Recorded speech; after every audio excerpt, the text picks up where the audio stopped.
You have walked the wilds of Kakabad, Shukar, and the spiteful Backlands, all the way into Mampang. You have survived traps, thieves, serpents, fucking vengeful gods. Jesus, I'm surprised we're still alive. And now it is here, the Crown of Kings. It is said the crown was never forged, only found by... Why can't they just be named Tom or Sean or John? What, like, you call your kid fucking Chalana, they're gonna get beat up in the playground. The Reformer, a lowly foot soldier who became emperor of the Eastern world. Such is the power of the crown. The air around it crackles with influence. Let's take the crown. Your destiny awaits. With the crown in your hands, you will be as powerful as Chalana. The goblins are arming, the giants are waking, and the birdmen carving cruel daggers from stone. War will come, but you will prevent it. But then, the image of the crown begins to flicker. You rush forwards. It's already a trap. Apparently we've already fucked up. Haven't even got to the game yet. And startle yourself awake. You are alone, exhausted in the little hut in the outpost settlement. Your unimaginable journey is not even a single step begun. Let's continue. Inkle presents a map. But also Steve Jackson's Sorcery. They just spent a lot of time on the map. They want you to know, first and foremost.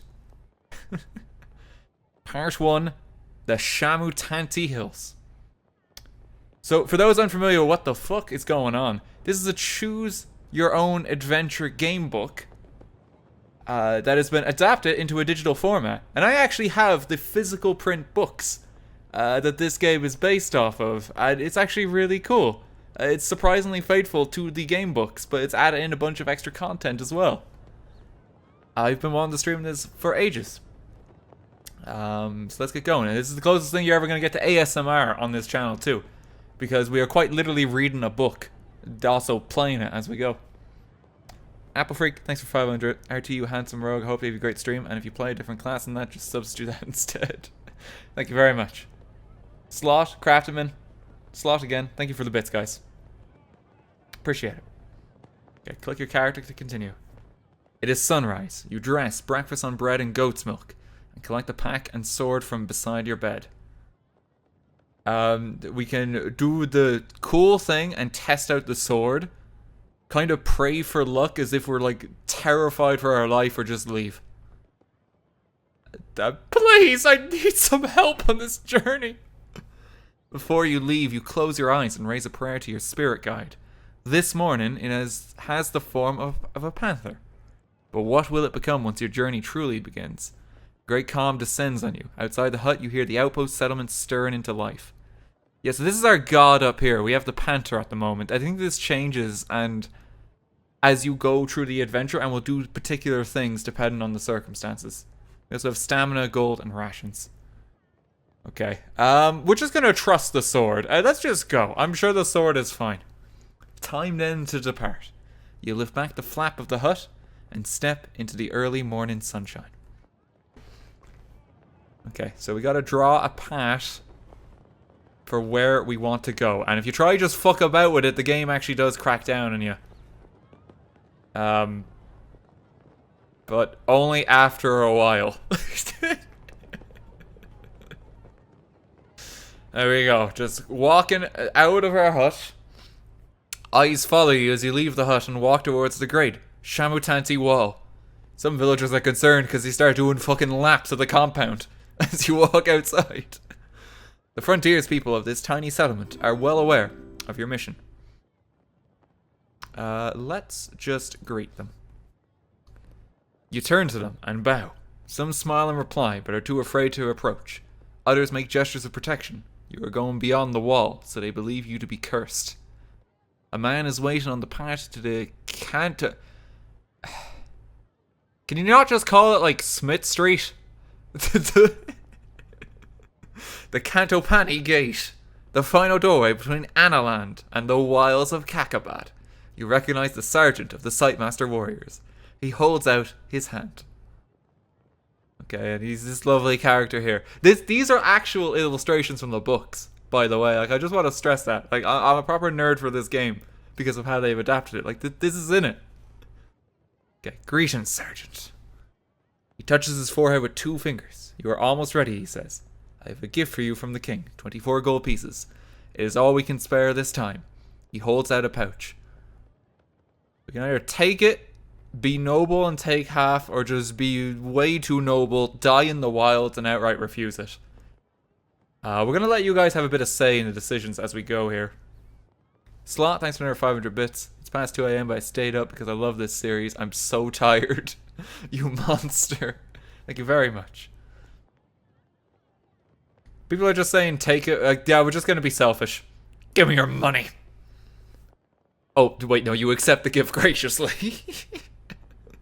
Thank you. You should buy some supplies before you pass the wall, the sergeant says. And you must collect your spellbook if you wish magic to aid you. Finally, should you wish to practice your swordplay, I will go one last round with you. And he points with his staff towards the training ground. Now, I believe, because I've played a little bit of this before, I believe to collect your spellbook, you can actually just leave this here. One of the huts set slightly back from the others is decorated with glyphs and strange symbols. A terrible smell emanates from its doorway. This is the hut of the chief mage. He's been preparing your spellbook for days, reading star charts to work out which spells will be available to you in the different locations in the hills and beyond. Yeah, so do without the book is actually an option. And if you say do without the book, you actually don't have magic the entire game. And it's a kind of sad experience, I'm not gonna lie. It's just interesting that it actually lets you do that, though. Like, even in the original books, you can just choose to play a warrior instead of a sorcerer if you're just lazy and you don't feel like using magic. It's a much harder time if you do it, but it's an option. We're gonna get it because it's more interesting. The books are for nerds. Reading is for chumps. Yeah, but guys, you're not gonna be able to cast magic if we don't pick this up. Okay, Hagrid's just gonna show up at our house and go home.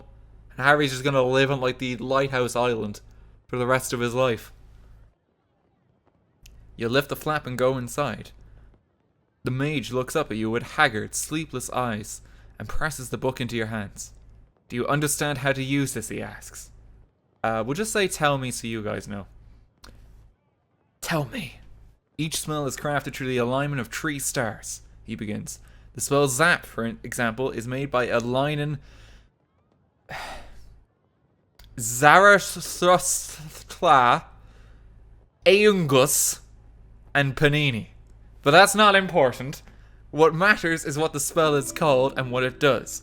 Zap will give you control over lightning. Hot will create a fireball. Foff will create a force field around you. Shall I continue? I think we're good. I've heard enough. He scratches absently at his ear. Remember, some spells will cost you effort to use, but the ones that don't will not work without a focus, an item of some kind. You will need to read the book to know what. So research magic using the spellbook button on the map. We now have a spellbook icon here. This volume contains the 48 spells of the Highcraft as discovered and passed down from generation to generation of sorcerers in the earliest days of the Eastern world.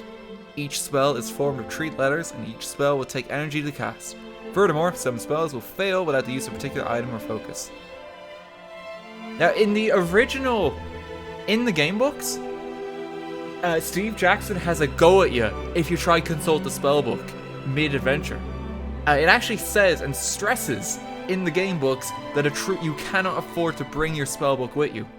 And so you have to actually memorize all these spells before you begin your adventure. Obviously, everyone cheated because that's what you do in, game books. Like, you keep your finger on the page where you just were in case something goes wrong.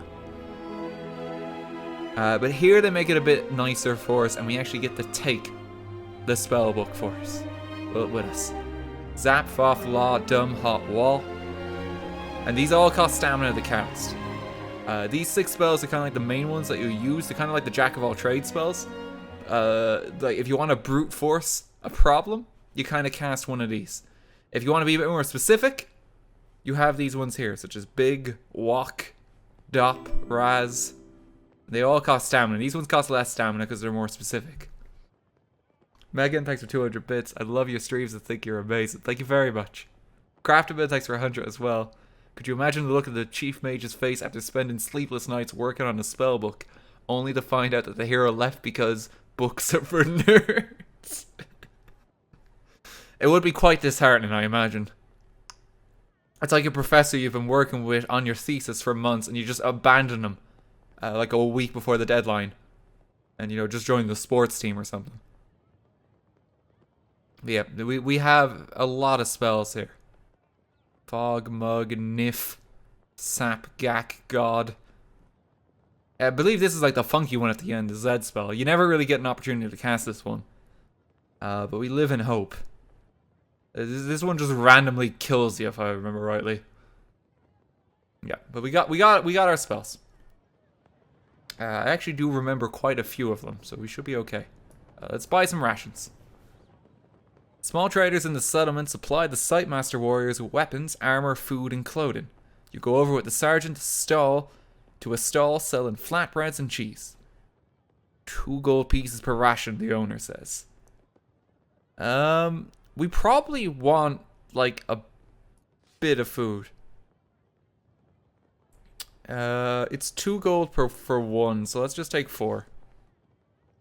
4 rations is 8 gold pieces, the man says. Holding out a hand. Yeah, let's just pick that up. Hand over your coins and the man places 4 rations carefully into your pack.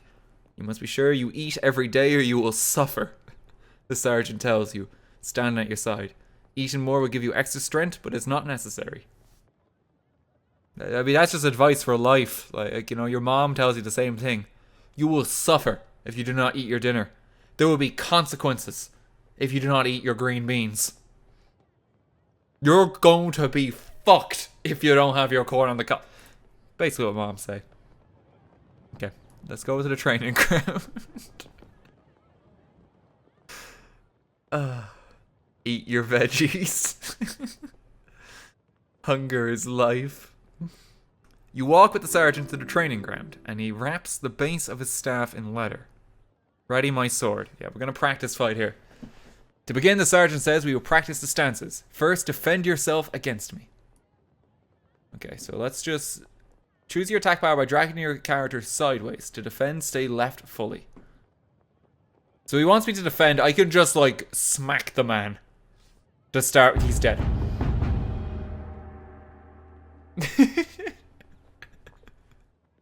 The Sightmaster is a powerful enemy. By defending, you will receive the minimum damage from any attack he makes, but instead you attack.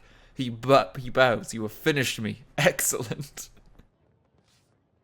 I mean, the best defense is a good offense. You just kill them faster than they kill you and you don't need to defend. That's how it works. You seem to remember the basics, the sergeant says breathlessly. Good. Another round? No, I think I know how to defend properly now that I just smacked you with my sword over your head. You shake your head. Very good, the sergeant agrees. But if you wish a bout in earnest, then I warn you, I will not go easy on you. He indicates the wider yard, where there is space for a true match. We can just leave if we want. Are we gonna do round 2 against the sergeant, or are we just gonna say, like, okay, see ya? Race Dude, thanks for 100 bits. For some reason, RT was in my dream last night. Call the fucking cops. P. Baden, thanks for 100 as well. Son, eat your broccoli, but Mom, I don't like broccoli. Well, your broccoli will kill you if you don't. Okay. Fight in the yard. You head over to the yard to practice a bout of real fighting. The sergeant removes the cloth pattern from the base of his staff. This time I will not tell you my intentions, he says. You'll have to read them for yourself. Be ready. Kill him. Kill him outright. Yeah, he heard us. Sightmaster bows. Oh yeah, so you even have like the combat dialogue here. But here it's just like, yeah, but I think we're fine. In the next moment, the Sightmaster Sergeant is charging for your own stroke is overpowered and as his blow lands. The impact of his hit is hard and sends you tumbling across the dirt. From the sidelines, the people of the settlement watch with gathering despair. But it's just a practice match, guys. We're not gonna actually die. Okay. try finish up. We're not having much luck. Okay, just defend. Yeah, let's just build up our stamina. And do a big boy swing. One more time to defend. He's just whacking us with his mace. And we got him. He's dead. Leaping into action, you sweep your sword across his body with powerful force. It is enough to finish him. The Sightmaster throws down his staff. You have me, he declares with a grin. 5 stamina lost, rough going. Yeah, when you finish a fight too, it does give you the option to try again and it resets your stamina. So if you're really sad with how you've done, that is an option you have. I think here he heals you. The sergeant is gasping for breath. He bows to you once more. Not bad, he declares. But you need to cover yourself more, or the beasts of the kingdom will take you apart. Don't worry, I'll keep smacking them. I'll hit them faster. As he talks, a nearby healer hurries over with a salve, and your health and the sergeant's is quickly restored. Twitch chat demands blood. Guys, we haven't even left, like, our home. Like, there's gonna be time for blood. Like, look at this huge world ahead of us. We haven't even left base camp yet. I can't even pray to my god just yet because we haven't really left. And we get to store all our treasure here too, so we can keep track of it. Okay, let's take our time. You reach the foot of the mighty gate. It is sealed. Guess we better go home. The sergeant places one hand on the wood. The gate has been locked for some time to deter raiders, he tells you. But you will have no difficulty. The stars in this place allow the dot spell to be crafted. And he stands back. Yeah, I think if you choose not to take the spell book, he just gives you the key. Because he realizes like, oh, that's just a sad sod. So you kind of just pick the letters. Just like that. But you can also, like, just... Oh, if you're in a hurry... you can just create a massive fireball here. You cast the spell, winding a fireball around your palms. Then you release it at the door. The great wooden gate explodes in a flash of light. The Sightmaster laughs grimly. We will have to rebuild that before the goblins raid us. But I am pleased to see you have power. You see, that's the sign of a good wizard. You just show off as much as you can. Be assured I do. I have so much power. You have no idea. The sergeant bows to you. Okay, let's enter just the hole in the wall now that the gate's been destroyed. Together, you step into the wreckage of the gate. One last word, he declares. When you have the crown, find the highest point you can. We will be watching. Watching from where? From here. The Sightmaster Warriors is selected from birth for their incredible powers of telescopic vision. You do not know how far you can see. Yeah, buddy, what's up the road? Like, just tell me what's ahead. This makes my job easier. This path leads first to Pawnee, a settlement of traders, though most are rogues and thieves. You should be there before the sun has reached its peak. From there, tree routes lead on to Chris,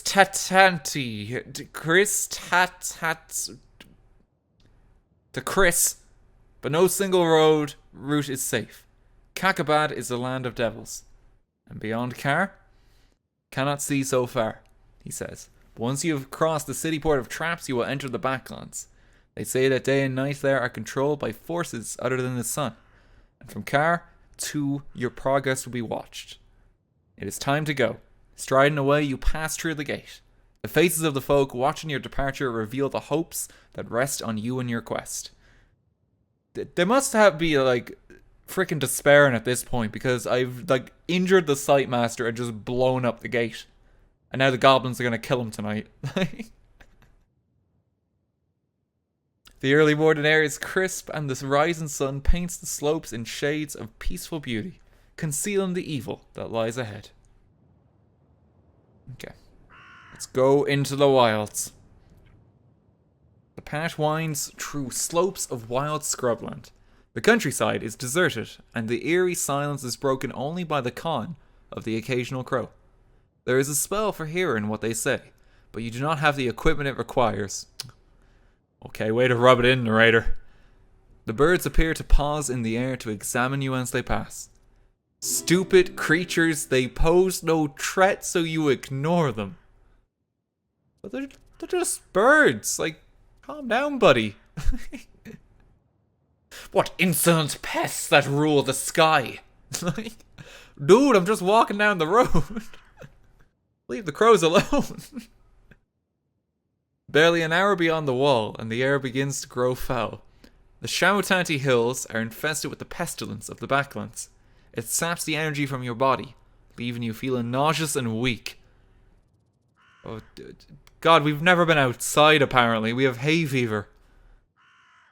Amanda, thanks for 610 bits. Hey RT, this will be my last stream in a while because I leave for a cruise tomorrow. Love your channel, and please don't let Kevin pass your channel while I'm away. Oh, thank you very much, Amanda. I hope you have a fantastic holiday. That sounds lovely. And Queen Dark, thanks for 300 bits as well. Have you never been attacked by crows? It's terrifying. Yeah, but I've never just stepped outside my home and just said, what stupid seagulls lie beyond these walls? You know? Like, I'm not that full of myself. Barely an hour beyond the wall, and the air begins to grow foul. Oh wait, no, we've got that. Okay, no, we gotta keep walking. Gotta be hardy. It is not a surprise. They warned you of this. You will grow accustomed to it the longer you are out here, but for the moment you must be very careful. Your maximum stamina just decreased. You can see your stamina at the top of the screen. If this reaches 0, you'll be too tired to carry on. Stamina can be regained up to the maximum by eating rations or resting. Great, so because we forgot like antihistamines, we're just going to be at half health. One of our lungs is already down. Fantastic start. Okay, we can travel cross country or a low rise. I don't know how I feel about going cross country, considering we just took 10 damage from stepping through a gate. We going into the wilderness or just following the road, guys? Where are we going? Check if Wingardium Leviosa is in that spell book. There actually is something for making things float. It's not Wingardium Leviosa, though. Okay, let's just journey into the wilds. Okay, like, this is a terrible idea. Okay, we're just gonna put our adventurer, like, through so much shite. We're gonna make life hard for him. The path through Pawnee is long and winding, and you will lose a day. Instead, you turn off the path and strike north through the knee-high grass. The journey starts with a stiff climb that takes several hours, but from the top you have a good view of a plain of yellow grass, and just to the north of that, a little village of rude huts that do not look like human dwellings.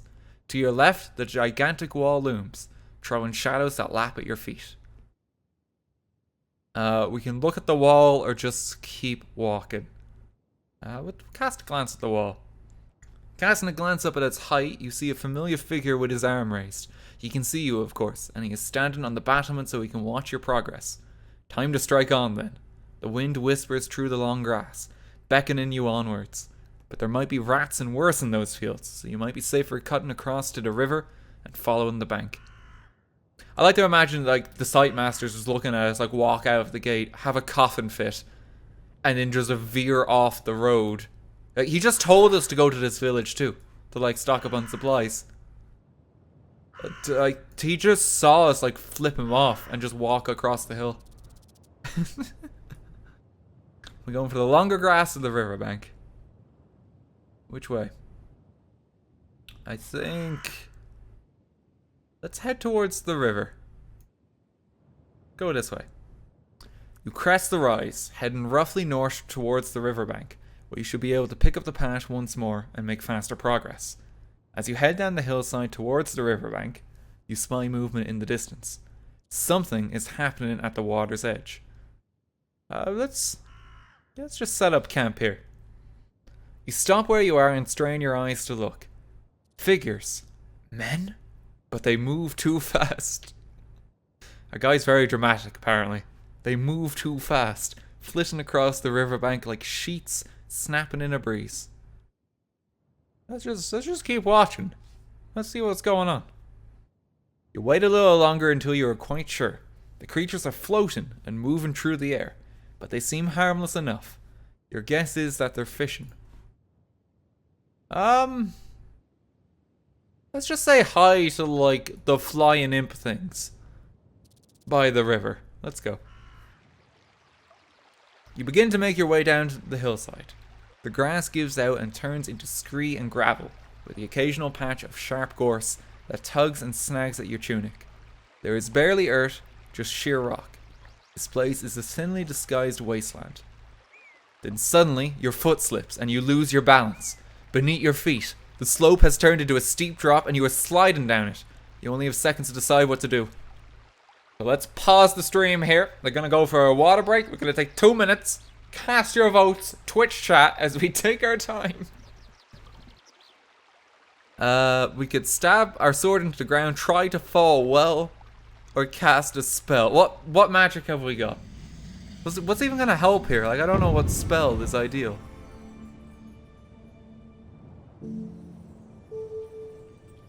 We have how, find safe passage. Like, I don't know, that's too slow. We're already falling. Oh, we can cast foul, float in air. Zip, cause teleportation that requires a ring. It's not letting me cast Z, is it? No, hover in air. Requires a jewel-studded medallion. Okay, let's just cast foul. Float in the air. Let's go. You cast the enchantment quickly and feel it work as you rise an inch or so up from the painful gravel below. You are still falling, but much more slowly, and indeed, when you land by the riverbank, it is with a gentle, cushioned thump. But the noise of your fall has attracted the attention of the creatures by the water. 2 of them are now either side of you, long sting-like swords drawn. Their heads are cocked a little to one side. One of them steps forwards and speaks in the common tongue. Oh, Jesus, what are you, you careless creature? I'm a great warrior. The creature laughs. Ah, great warrior now. Doing battle with your own feet now, were you? We can just take out our sword or just laugh at him. Do we just... Hey, fuck you, buddy. You raise your sword almost casually, enough to indicate that you will not be trifled with.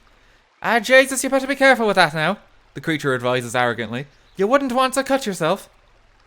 Show this creature my metal or just... Fucking kill him. It will be you who suffers the cut. Ah, Jesus, no elven is bestest in their own valley, the creature replies with glee, drawing his own sword in reply. Okay, let's kill him. All out chat. Fuck.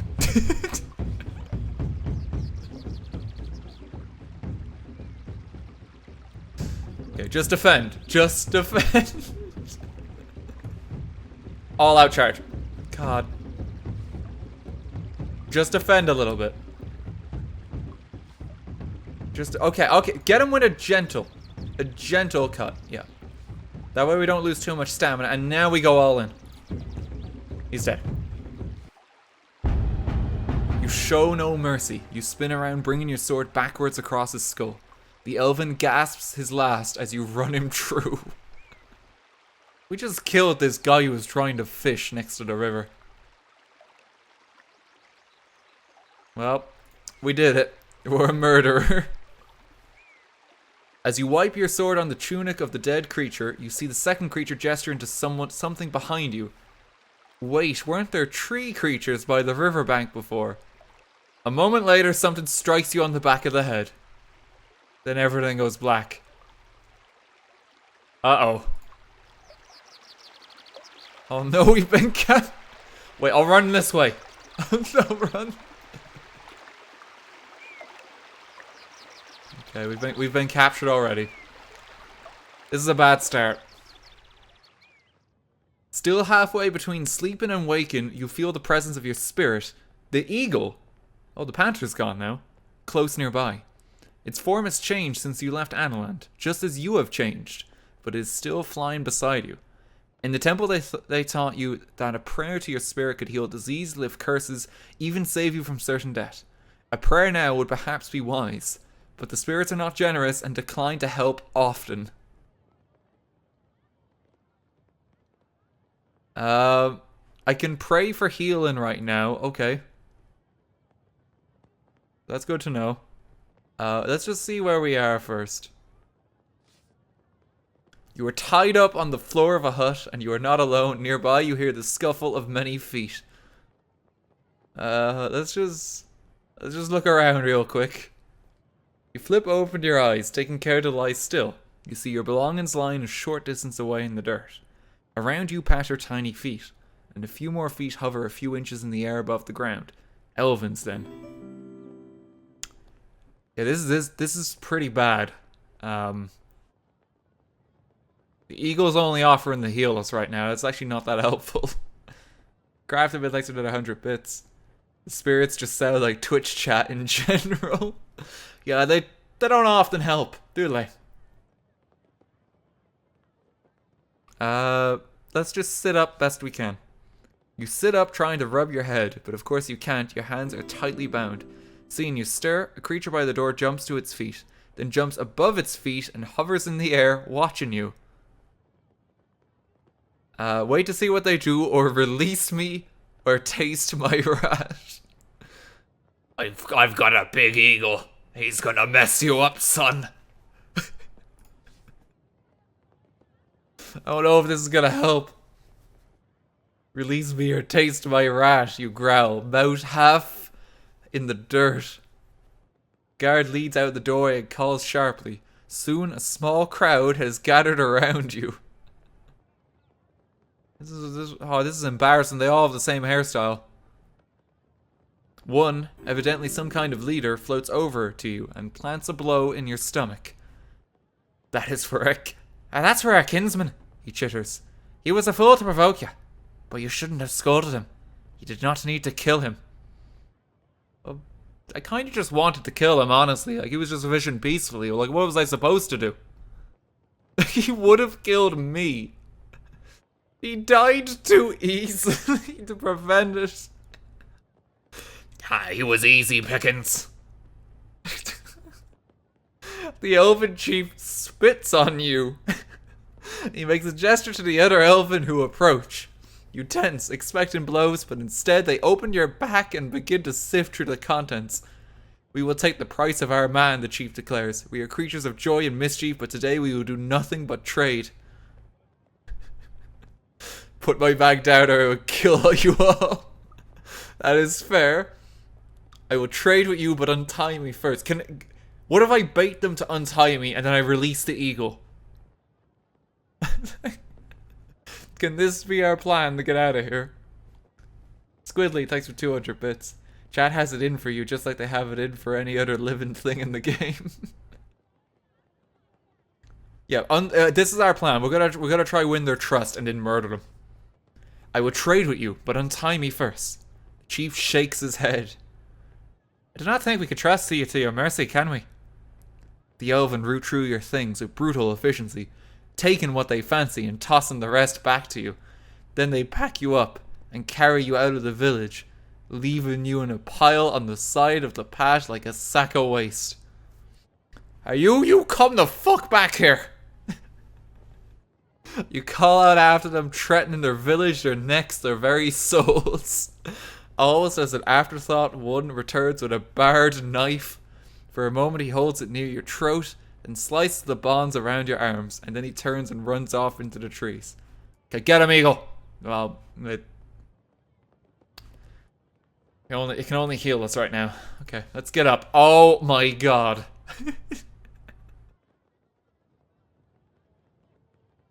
You stand slowly, battered and bruised. You rub the blood back into your wrists.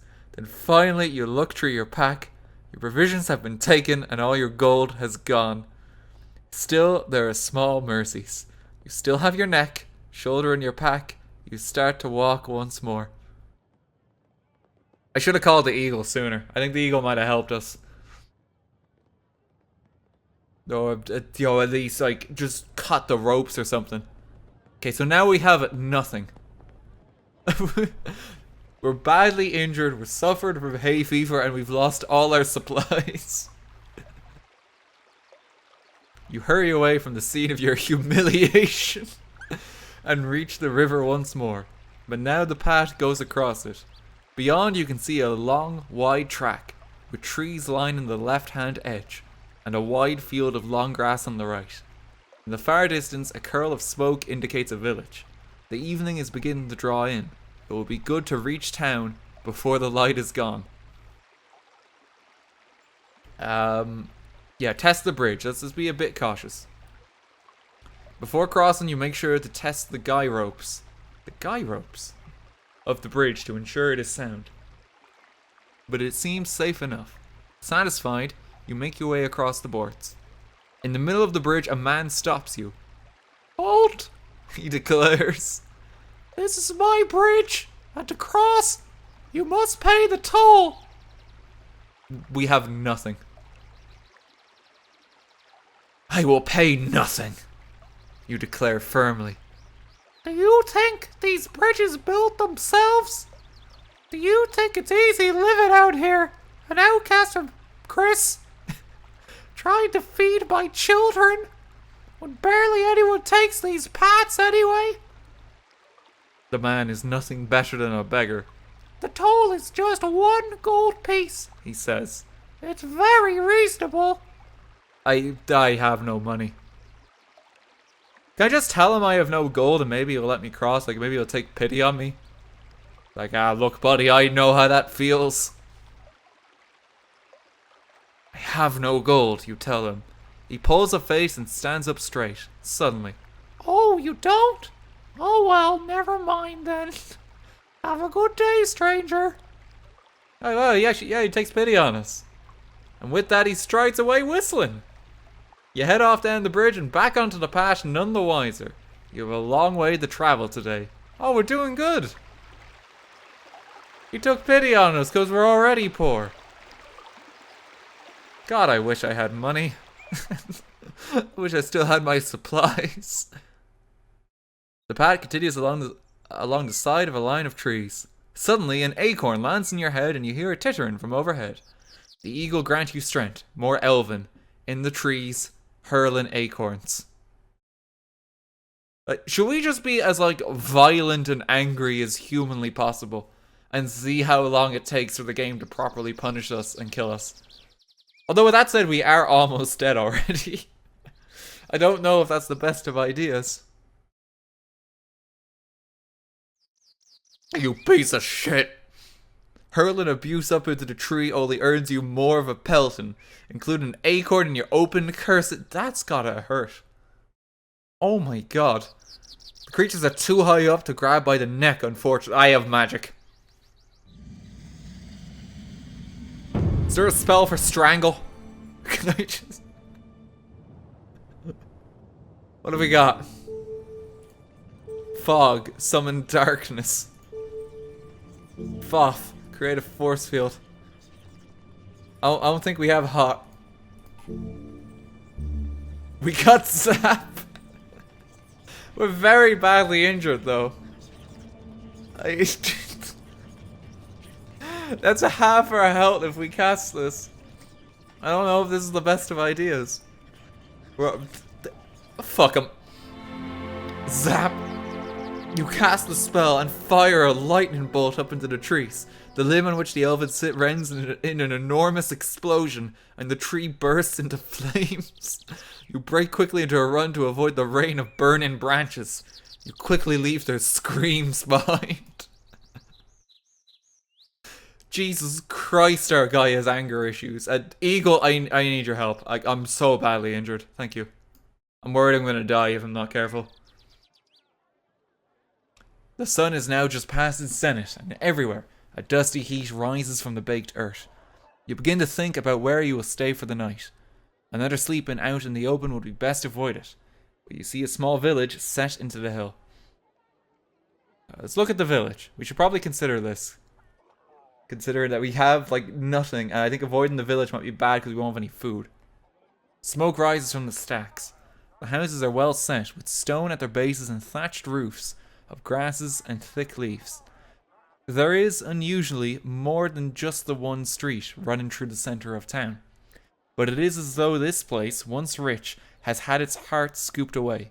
Litter surrounds the buildings, and on the edge of the village are rows and rows of empty, abandoned houses.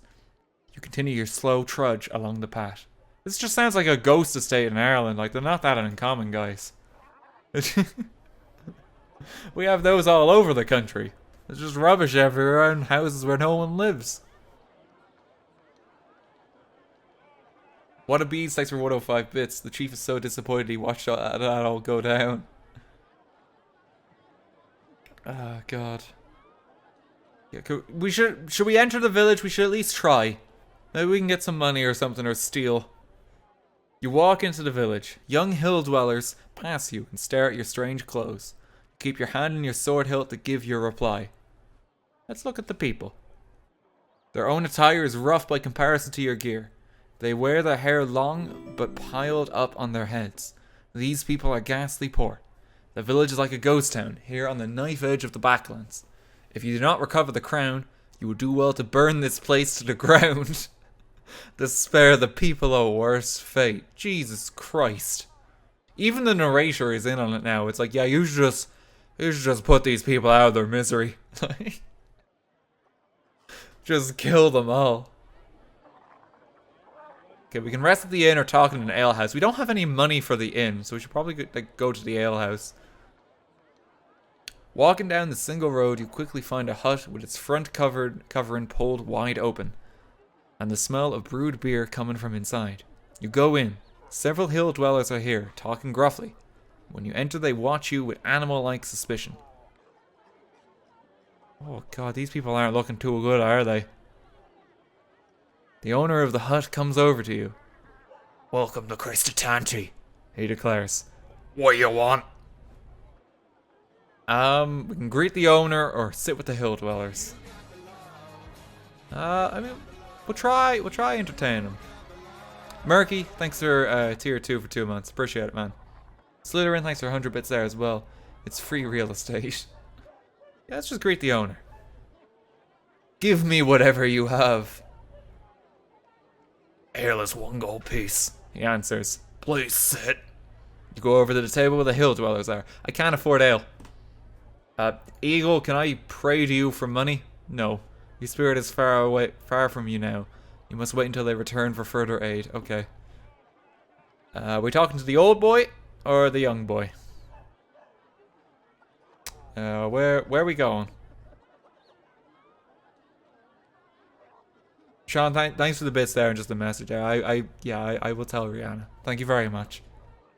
And thank you to everyone that's been like, you know, sending condolences and just messages lately to her. Yeah, it's greatly appreciated. Thanks, guys. Okay, sit with the oldest man. You turn your attention to the oldest man at the table. He is a battered old carcass. Exactly the kind of washed up, half dead who litter the hills. Our guy is just so high and mighty. Whatever face he once had is lost in a labyrinth of wrinkles, and his skin is the color of tanned hide from a lifetime in the beaten sun. Okay, greetings, old man. He raises his mug in salute. Stranger. His face is gravelly, like the dusty dirt that lines the streets of his town. Where are you from? How many times are we going to insult this poor man's face? How many have we got? Like, battered old carcass, washed up half dead, face in a labyrinth of wrinkles, skin is the color of tanned hide, his face is gravelly, dusty dirt. Jesus Christ. Oh, fucking hell. King Spy as well. Like, I think the $50 I got converted. Thank you very much. That's incredibly generous. Old man. Oh, thank you kindly. Like, that's very generous. Okay. I come from Analand. He nods. Not as many cross through the Canto Pawnee. I think his voice changed. In either direction, if you know what I'm saying. Analand must be kept safe, I understand you. You should go and look, the gate is exploded. Yeah, the gate's busted wide open these days. You should go and look, the gate has exploded. You grin wildly. If they haven't fixed it, you might be able to get in at last. The old man laughs but shakes his head. My place is here. They say there's a war coming. Something to do with the crown. I shouldn't say this openly because there might be spies. A crown? You ask cautiously. The crown of kings, He says. They say it's how a leader leads. Without the crown on your head, no one will follow you. The crown could raise an army from the farmyard or command a population to walk into the sea. He shakes his head. Sounds like a bad idea if you ask me. But if someone's gotta wear it, I'd rather they were in Analand than Manbang. You sip your beer. The old man exchanges glances with the younger man sitting opposite. Okay, we can talk to the young man, ask the old man about the area, or just leave. I mean, this guy seems friendly enough. Should I keep talking to him? I'm gonna ask him, like, what's up here. Can you tell me something about this region? You ask. Tonti, certainly. I'll tell you that around here, we're always glad to help out strangers. Can you give me money? Oh, they're spirits the camel now. Okay, we can't just call them crazy guys. He's trying to help us. We're just making conversation. Hey, your face is like, looks like I got rubbed up against sandpaper. Did anyone ever tell you that about your face? And Jesus, it looks like you've just been rolling in the dung for a few days and haven't washed your face since you came out of your mother's womb. He barks a laugh.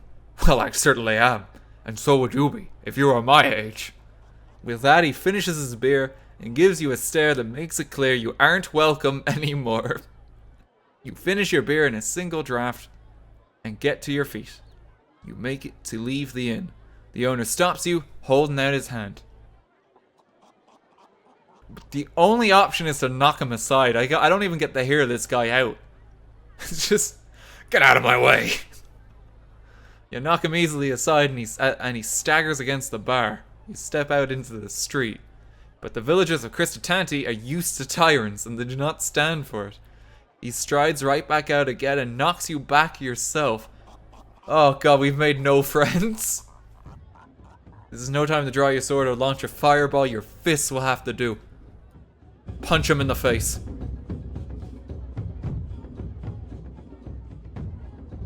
Just keep punching him in the face. Keep mashing him. Beat him to a pulp.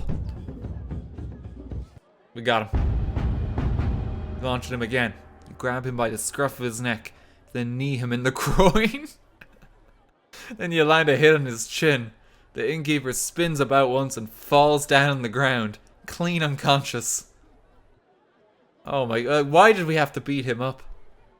The innkeeper lies down in the dirt and stays there. You dust yourself off, take a jug of ale from the bar, and drain it to refresh yourself a little. Then you nod to the crowd and leave. Time to find a place to sleep. I mean, I can chance the maybe I can fight the innkeeper too. I think we should check before we just settle for sleeping outside. Let's see if we can beat someone up here and maybe get a bed that way. The village is small enough that you find an inn simply by walking around. The woman who runs the place stands in the doorway with her arms folded. Are you from the king? They're all gonna sound like that one gruff guy now. Okay, everyone in this village has the same voice. That's what we're doing. Are you from the king? She demands in a rather masculine voice. Maybe we can win some support. I'm on a mission for the king. Taxes? She replies quickly. Yup. Nope, I'm the tax man. The woman narrows her eyes at you. This is a guest house, the best in Tonti. Only guests stay, and any guest of mine knows it costs me 3 gold pieces to host a man overnight, and 2 to feed him. But it's all between friends. You don't have enough money for either. Hey, your taxes are due, lady. She shrugs, not appearing too upset by your decision. You creep off to the edge of the village. Okay, well, we tried. We really tried. The cover of the forest is dark, and soon the ground is thick with fallen branches, mud, and briar. You walk for nearly an hour more, and then you pass a large tree atop a great fist of curling roots. It is a perfect spot to sleep. You have nothing left to eat. You settle down to sleep. It will not be an uninterrupted night out here under the stars, surrounded by beasts, but you will still feel a little better for it. Your last thoughts are of food. You have not eaten today, but you cannot march forever on an empty stomach, or you will achieve nothing but feeding the wolves. But if we bait the wolves, that's some good wolf meat. I'm just going to adjust the audio real quick, because there is, like, game sounds, so I'm just going to up it slightly. Just to make sure it's coming out. It's, like, very faint, but sometimes, like, the wind blows and stuff, and I just want to make sure people can hear that. It's nothing at the moment. Okay. Let's sleep for the night. Your dreams are vivid. You feel yourself tied up, surrounded by snickering faces. Thin creatures with long fingers are picking at your pockets and stitching of your clothing. You feel magic boil inside you, but it cannot be released. Meanwhile, the food in your bag is rotten, wet through from the sweat of your back. And in the distance, a deep voice is booming with laughter. The long, cruel fingers of one hand are curled around the metal frame of the crown, and with the other he beckons you forward as if into a trap. Okay, well, I mean, he's kind of summarizing what happened at the village there. We've missed so much stuff already, by the way. Oh my god, like, look at the path we took. Like, we could have gone into the hills. There was, like, mines. There was another village here. Oh my god. You wake early and sit for a moment, in no great hurry to leave this place where you have lingered so long. This is now the 3rd day of your journey, and the muscles in your legs are feeling lean and strong from so much walking. You spend a short while enjoying the peace, then unhurriedly collect your possessions and set off along the path. Tonti is surrounded by several miles of fields, a filthy town set into a bowl of mud. As you follow the path between lines of sun-baked crops, you come to a fork in the road. The right-hand way leads past a set of outbuildings, while the left leads directly off into the deep woodland. Speedy boy. Yeah, apparently we're doing like the speedrun strat of sorcery. Okay, so we can go to the ruined town of Liaki? Is it? They really want you to know it's ruined. Or we can go to the fucking Dumpus. Okay, I think we gotta go to the Dumpus because that's just a dumb sounding name. Wait, people are saying ruins though. Ruined town? You guys don't want to go to the Dumpus. Ruins are a dump. No, okay, now everyone's come around the Dumpus. Okay, let's go to the Dumpus.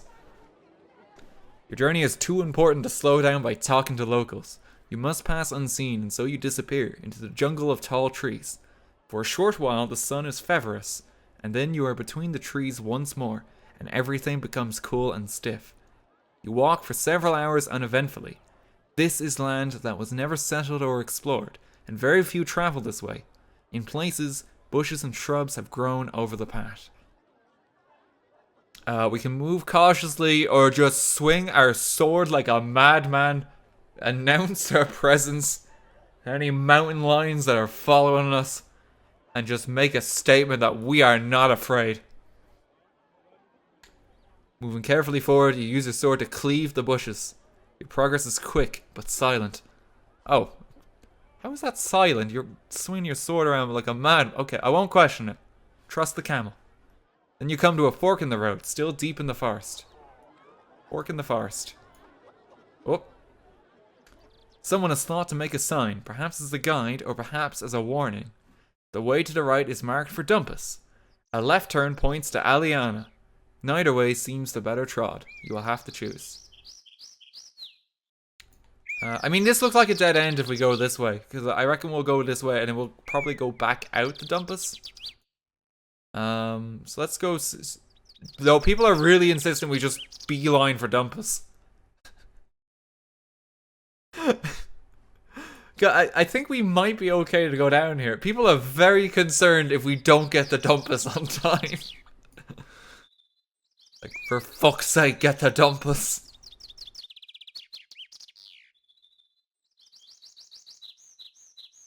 Which way are we going?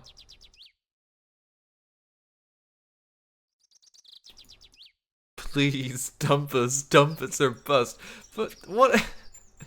This, you know how like in an RPG there's like the main quest and there's like a second side quest, but if you progress in the main quest too much you miss out on the side quest? Like I feel like that's what's going on here. One of these gives 100 bits and says it's hard to hold your dumps. Look guys, hold it in for like 2 minutes, okay? We're gonna go see Aliana, we're gonna go to Dumpus. We will get there. The path winds between trees that get greener and more lush. You must be closer to the river here, although you cannot hear the water. After about half an hour's walk through dappled shade, you come across a well-built hut.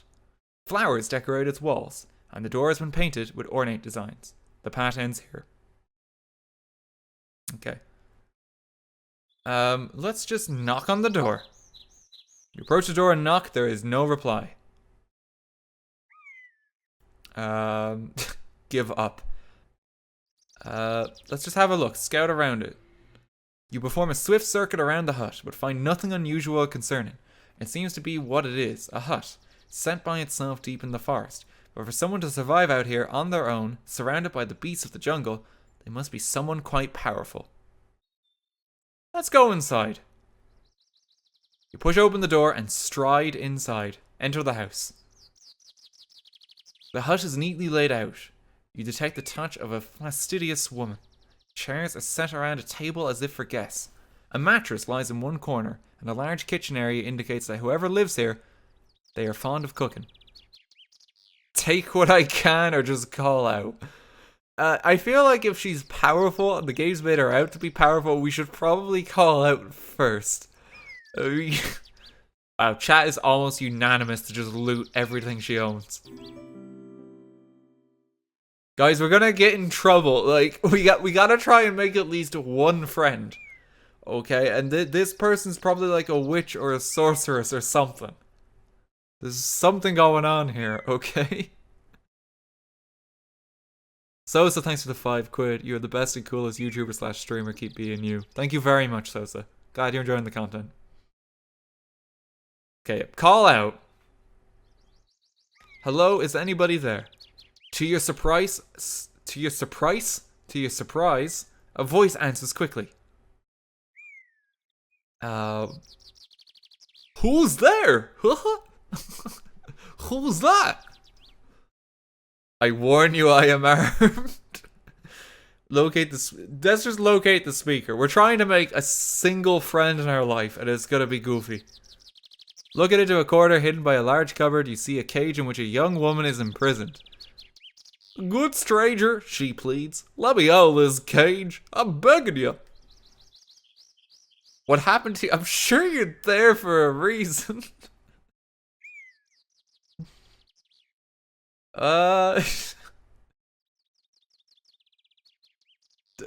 What happened? Let's talk for a moment. Oh, good stranger, she wails. I've been locked up here for 2 days. It was elves that did it. Those mischievous, prankful elves. Please, you must help me. I've not eaten, and they left me here, where I can see all my cooking things, but cannot reach them. Okay, I'll help you if I let you go while I get in return. I think here it's like a test of character. I think we should help Goofy, okay? He's like the one like Disney character we still care about in this modern day and age. Everyone's saying it's a trap though. Like, guys, we gotta try and make at least one friend. Mickey put her in there. We gotta save Goofy. I'll help you. Going over to the cage, you try the door. It is locked, of course. Okay, let's use magic. What? I didn't. You should be grateful I waste my strength on you, you declare, as you roll up your sleeves. Oh no, like, sorcerer, buddy. You gotta calm down. That's not OP. She's gonna hate us now. What magic have we got? Oh, please don't tell me we could. Okay. Stand back.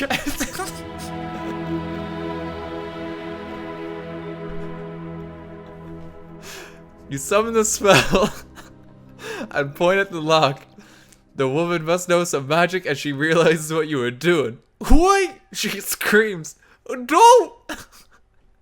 You ignore her protestations and fire the lightning bolt. It doesn't smash open the lock, but it does electrify the metal of the cage. When the smoke clears, the cage is empty. But for a smattering pile of ash. A heavy silence descends. Oh, Goofy's dead.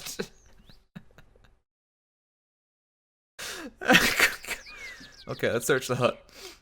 Perfect. Now you can search this place in peace.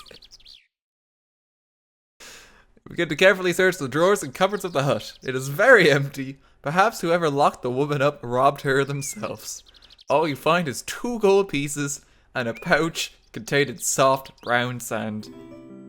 Let's take everything.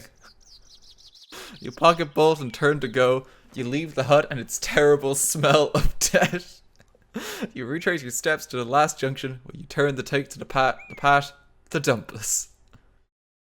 Well, that was definitely worth the trip.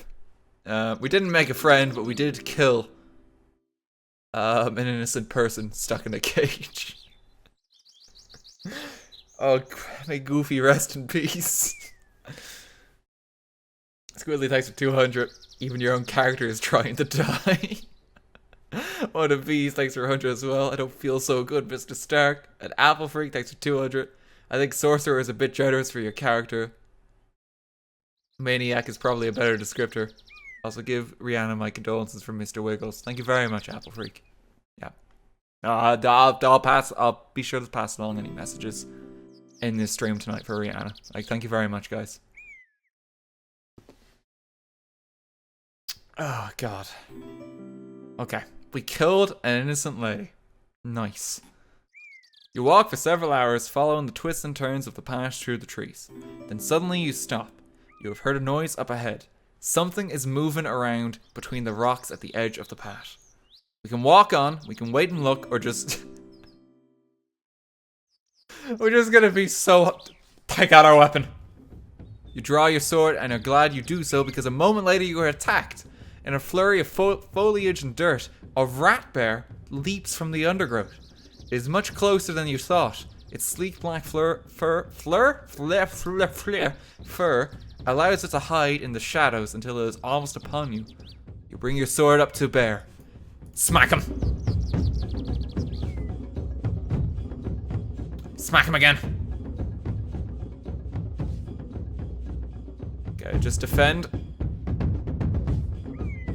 Just defend a moment. Smack him again. Oh, God. Okay, just take a moment to rest. And smack him one last time. Okay, he's almost dead. Defend there. Kill him. You risk an attack. Splashing through the mud, you race into the rat bear. Then your sword slips between the creature's ribs and drives deep into its putrid heart. The rat bear squeals and falls to the ground, face down in the mud. 2 stamina lost. Skilled swordplay. Nice. We only got slightly injured. There's no loot if we kill these things, unfortunately. Like with the beast dead in the path, you are free to move onwards. There's nothing there. Commando, Noob, and Doc Girl, thank you for the bits. RT is a goofy killer. Well, at least you tried. Megan, thanks for 200 as well. Is that how you make friends in real life too? Yeah, that's why I don't have many friends. Let's approach Dumpus. The path winds a few more times around gigantic trees, thousands of years old, and then emerges onto a sudden plain, as if the forest had been scooped away by a gigantic hand. A river trickles thinly between short grasses, and by its banks stands a tiny village. Should we just now avoid Dumpus after all this? After everyone's screaming for us to visit the town, do we just say like, no, we're not staying here? Leave. No. Charge into the village. Okay, we're gonna go to Dumpus. Alright, I'm not that mean. I may have killed that poor lady who was trapped in a cage, but I'm not that cruel. Today has been punishing. Oh yeah, it's been a hard day for me. But with a decent meal and night's sleep, your next day will start auspiciously. So you begin the gentle climb down into the village. You follow the path down into the village, passing a sign which declares it to be Dumpus.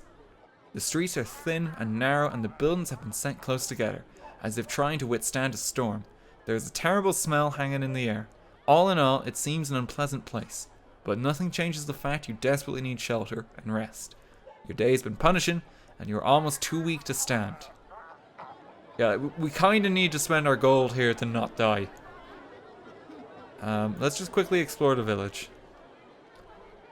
Halfway along the track, you come across a couple of merchants' huts. Your 2 gold pieces is too little to afford anything, so you browse briefly. One of the merchants catches your eye and smiles.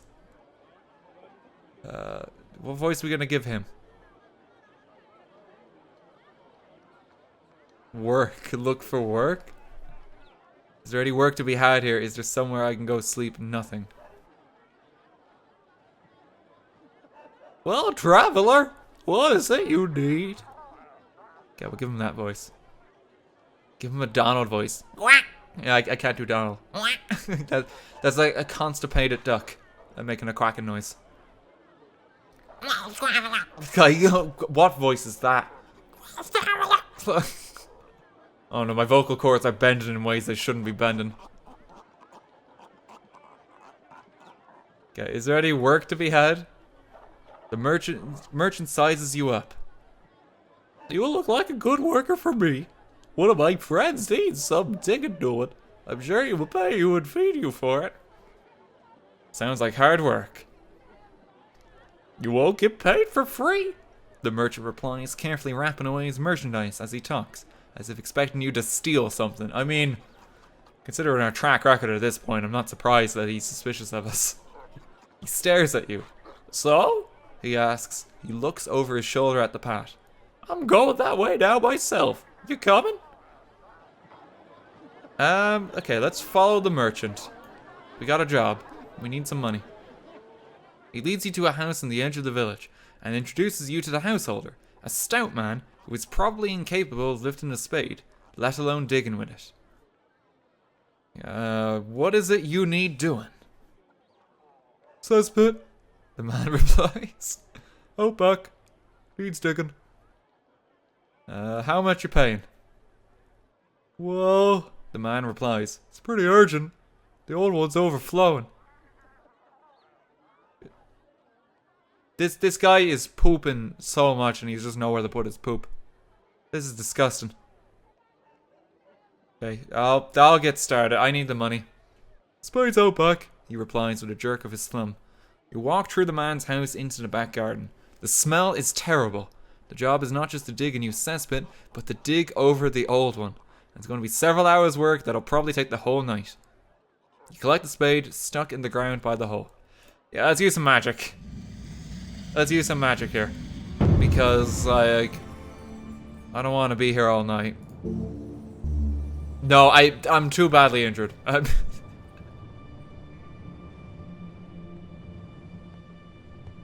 What else have we got?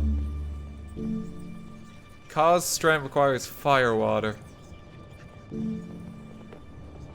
Nothing for D. We just did P. B?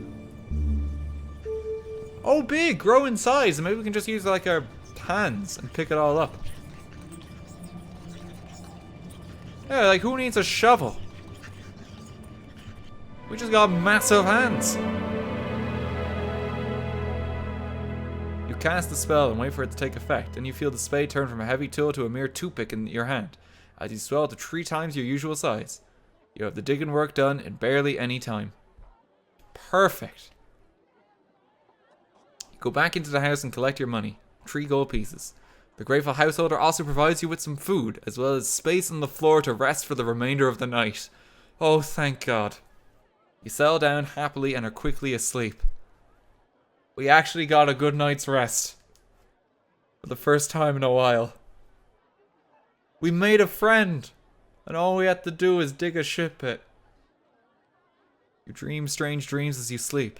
Your thoughts are dominated by the strange woman in the hut. In your mind, she's become younger and more beautiful than she truly was.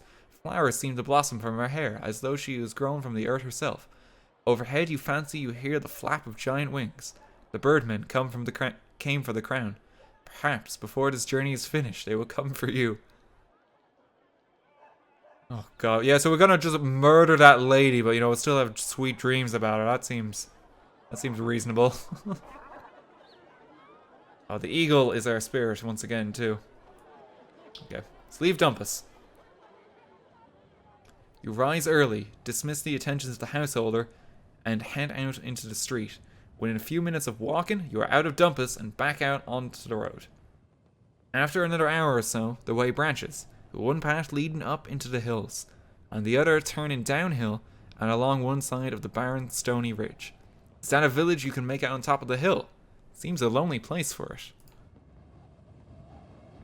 So, we can go uphill into Tonti, or we can go downhill and this direction towards the Jaker Mines and the Bridge of Van Cass.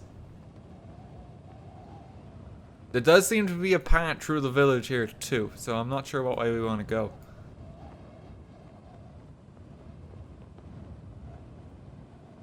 Goofy wet dream is good dream. Gosh, mister.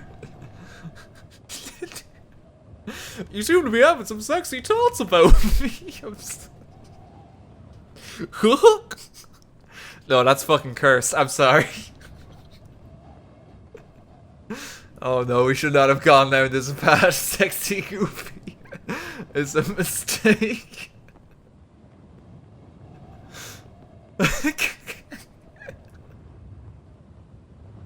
Okay, let's go uphill. Let's go uphill. I hate it. The gentle upward slope becomes a steep climb, and you have forced a rest several times. So far, you have been walking through the foothills. Now the journey will become more serious. When finally you reach the summit and can look out over the low plateau you have crested, you see the path runs through a small settlement of crudely fashioned huts. Oh no, the chat is in anarchy. We haven't gone far enough down the path yet, RT. There are villagers out in the street talking and working. It seems a happy, bustling place, despite the filth in the streets and the barren surroundings. Excuse me, this does not look like a happy, bustling place. These guys all look sick. These guys look like they have, like, the plague or something.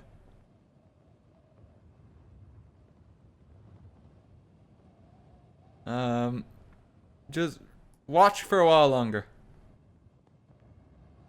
You stay at your vantage point and watch a while longer to see if things change. After a while, you begin to notice something strange about the way the people in the village are moving. First, you notice one is limping, then another. Then you realize they are all shuffling as they move. Some use sticks. One is even crawling. Watch more, go closer. Best avoid this place.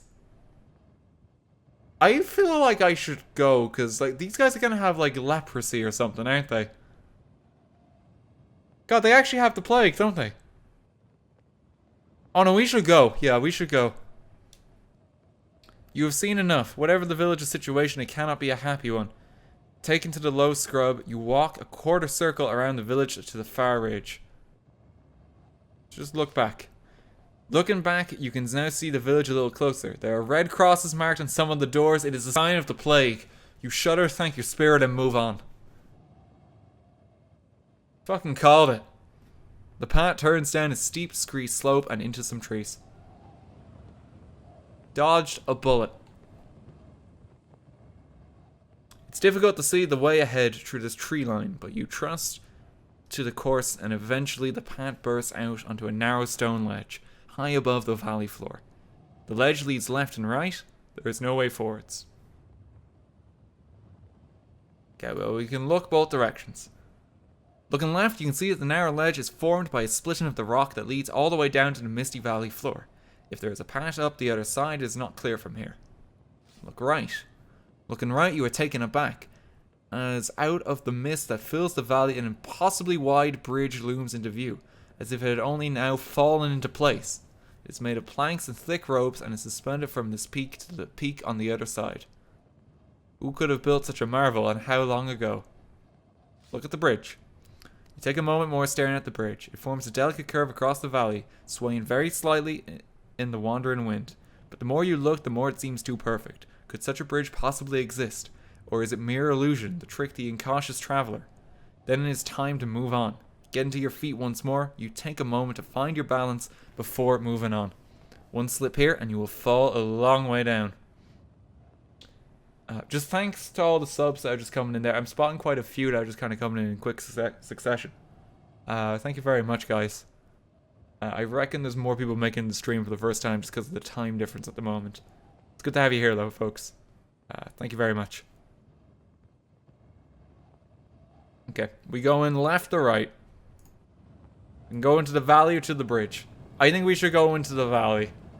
The bridge looks dangerous, and there's like some abandoned mines over here. Like, surely we want to explore these. Rather than just die on the bridge. Sub tonight because Father got Prime. Thank you very much. Yeah, let's go into the valley. Let's go into the valley. Yeah, we're gonna ignore the bridge.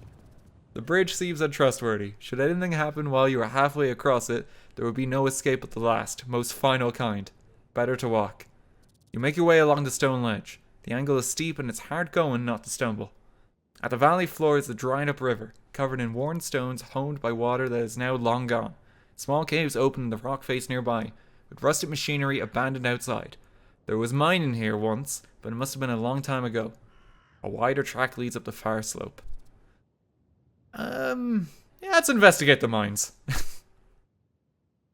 You approach the mine entrance. A wet wind greets you from the depths. The mine shaft must lead somewhere, but it is pitch dark. There are no torches, and you do not have any light of your own. Gandalf, no! There's drums. Drums in the deep. They're coming. You stride further inside until the wet rock is above you and the air falls suddenly cold and still. Your breath echoes. Tight, dark places are often fearsome, and though the rock walls here were carved with axes, there is still something wild and harrowing about this place. Your feet crunch on the gravel floor. No, we need to cast a spell. We need to cast something here. Fucking... We can't always cast hot. We got it. What else do we got? Sus, sense danger. Danger's my middle name, though. I might want to go in here even if there is danger. How? Find safe passage. Let's just find safe passage. You cast a spell and wait to find out how you can escape the mine. The answer when it comes is obvious. You must turn around and go back into the sun. For fuck's sake.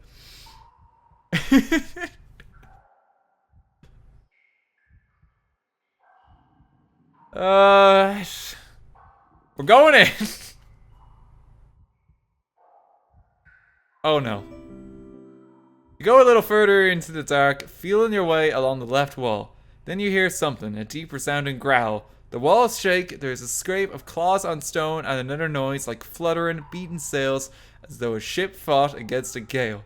Something is rushing towards you. You turn to run but cannot move your legs quick enough. Sharp talons gash into your back and you pray to the eagle.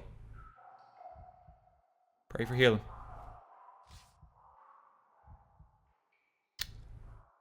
Eagle didn't do shit.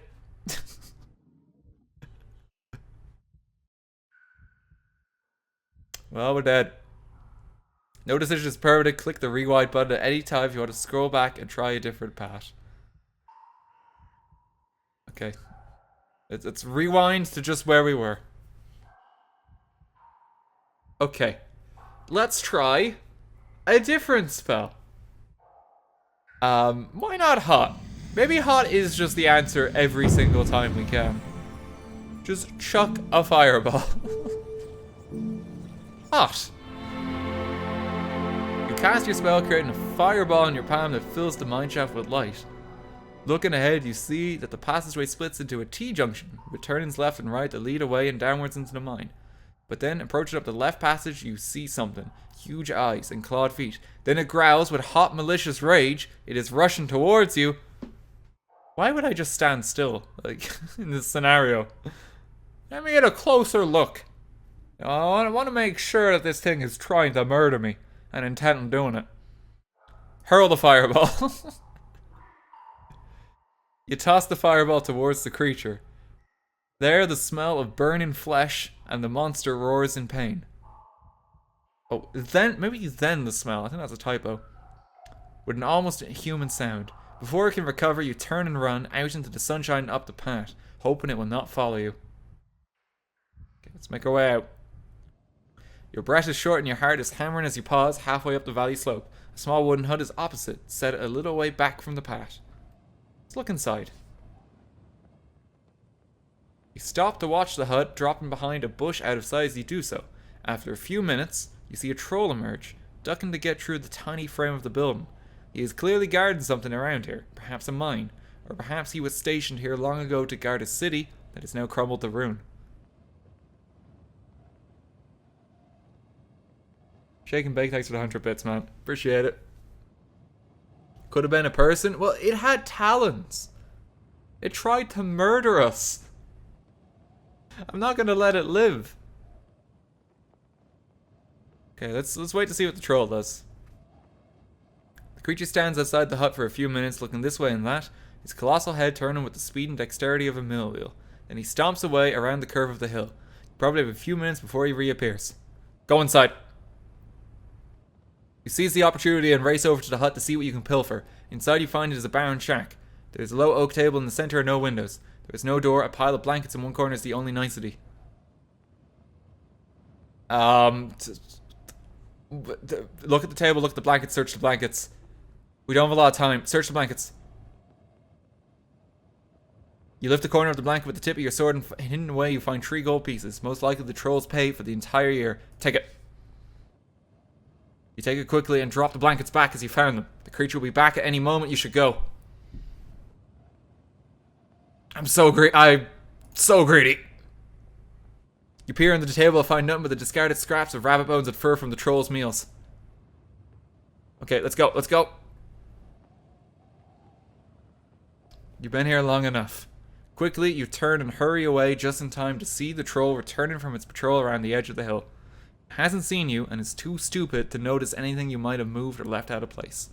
It moves to enter its hut. We did it. We can go back and fight him, but we're very badly injured. And the eagle... Oh, okay, wait, maybe we can fight him now. You move towards the troll, this time not afraid to let it see you, and see you it does, raising its enormous sword above its head and roaring. Cast a spell. I can kill him. I don't have hot. I don't know if I can kill him anymore. Hop? No. Invisible wall. Sun. Cause clumsiness.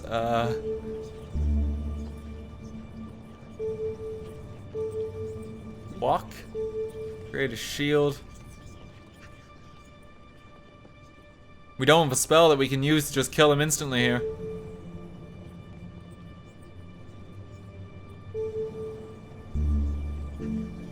Create an invisible wall. That's not gonna help. Get him with the sword. I can take him. I can take him. Oh no. Okay, well he's definitely gonna swing this time. Oh, he did swing. Oh no, no, what am I doing? What am I doing? Rest up.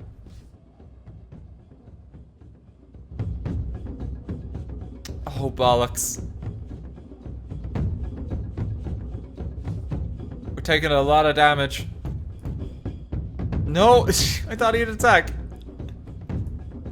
Keep hitting him. We're dead.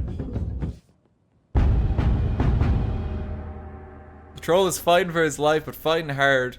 He rushes you crazily. The troll cuts deep with a savage force. The last thing you hear is his workmanlike grunt of satisfaction as he tumbles to the floor. Let's do it again. I have the power of time on my side. And I know you're going to defend your first strike. There we go.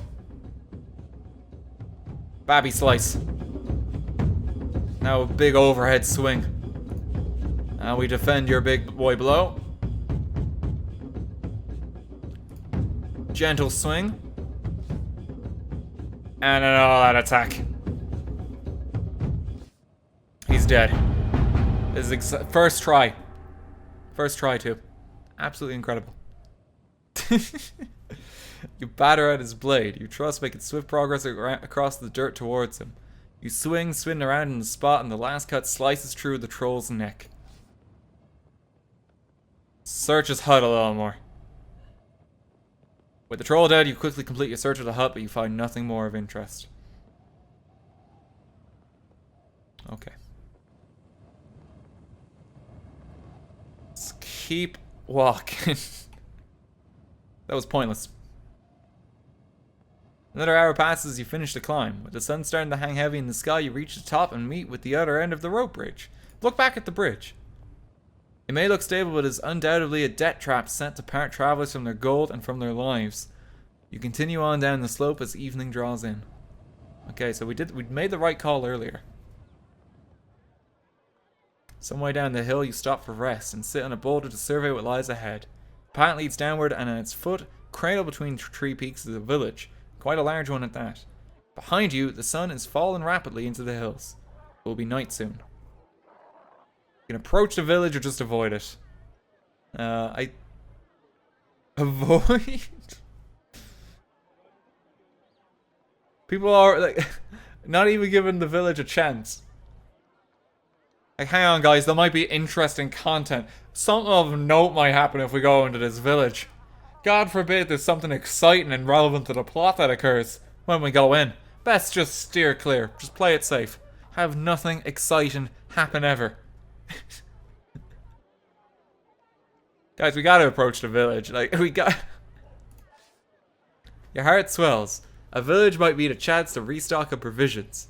You hop down from the boulder and make your way forward, when an overhanging branch touches your face and you hear a lively chirping. Turn around. You turn quickly around. Hovering by your shoulder is a small creature, the size of a bird. It is childlike but very thin, with green skin, and it flits around you on transparent wings. It seems friendly enough, it even lands on your shoulder, its tiny clawed toes pinching slightly. Shake it loose. Try to bat the creature off your arm.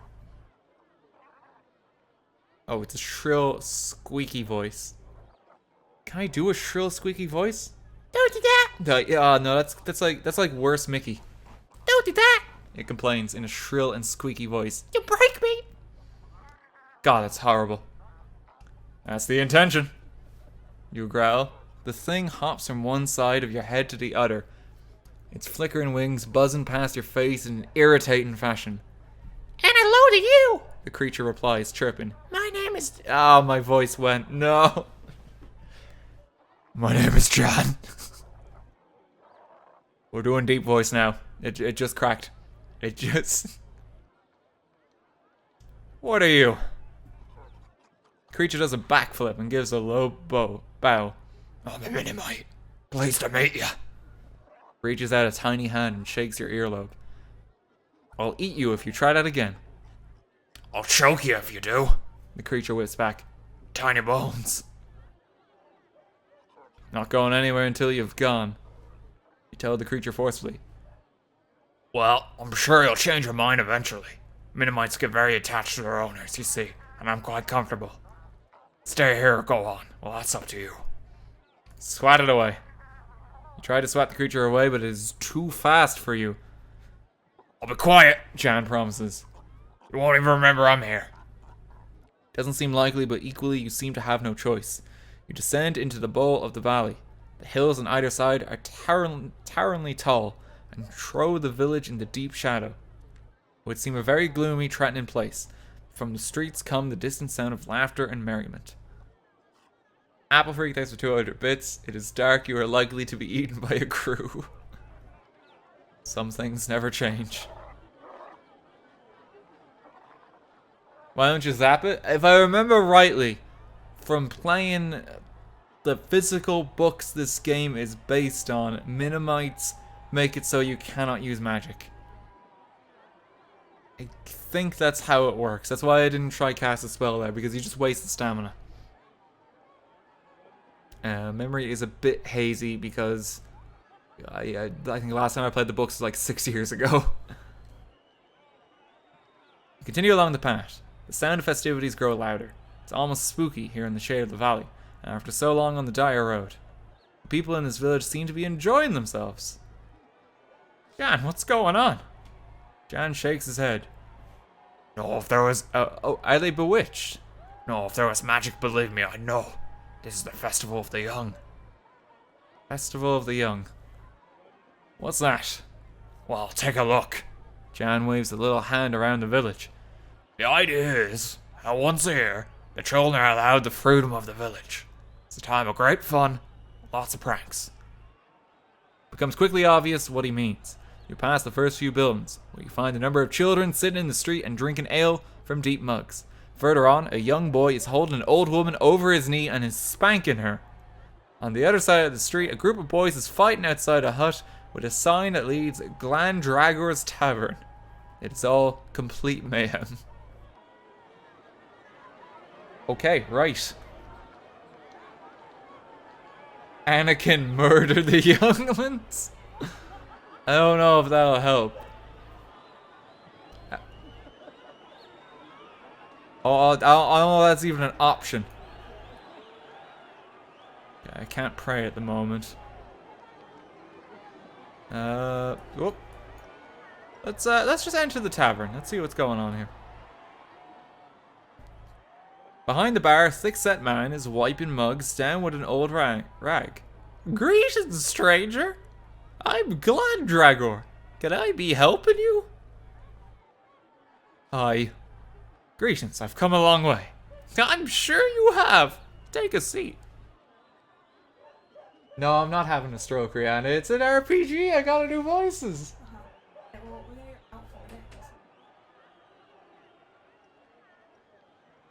Yeah, of course I do. Love you too. Thank you. I'm enjoying my weird squeaky voices thoroughly, I'll have you know. This is what I do in my spare time. Rihanna says hi.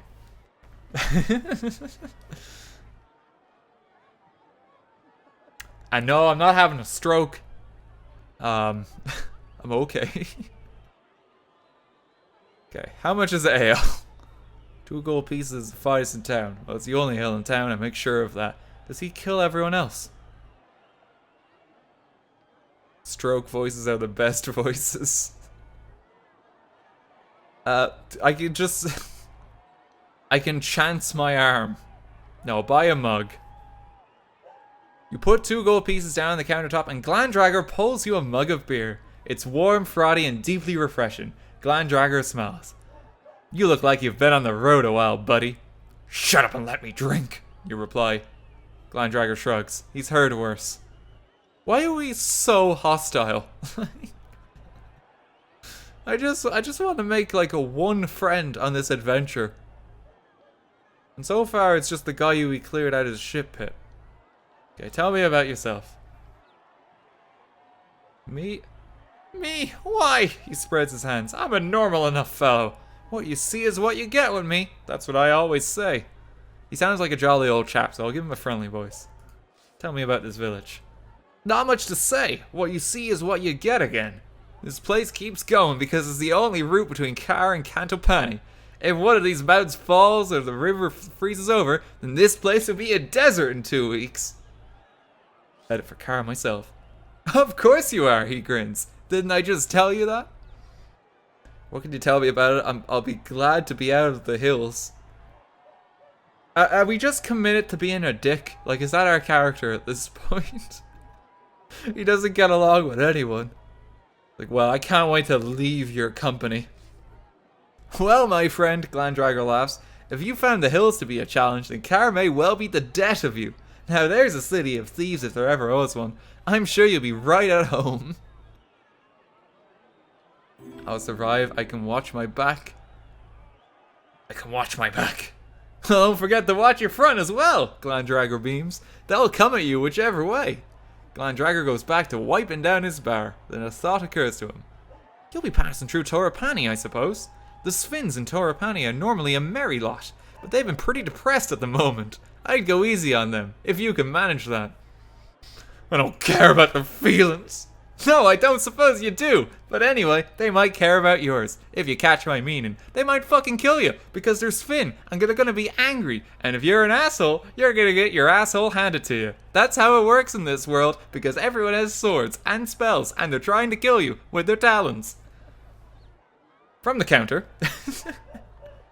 Jan issues a loud burp.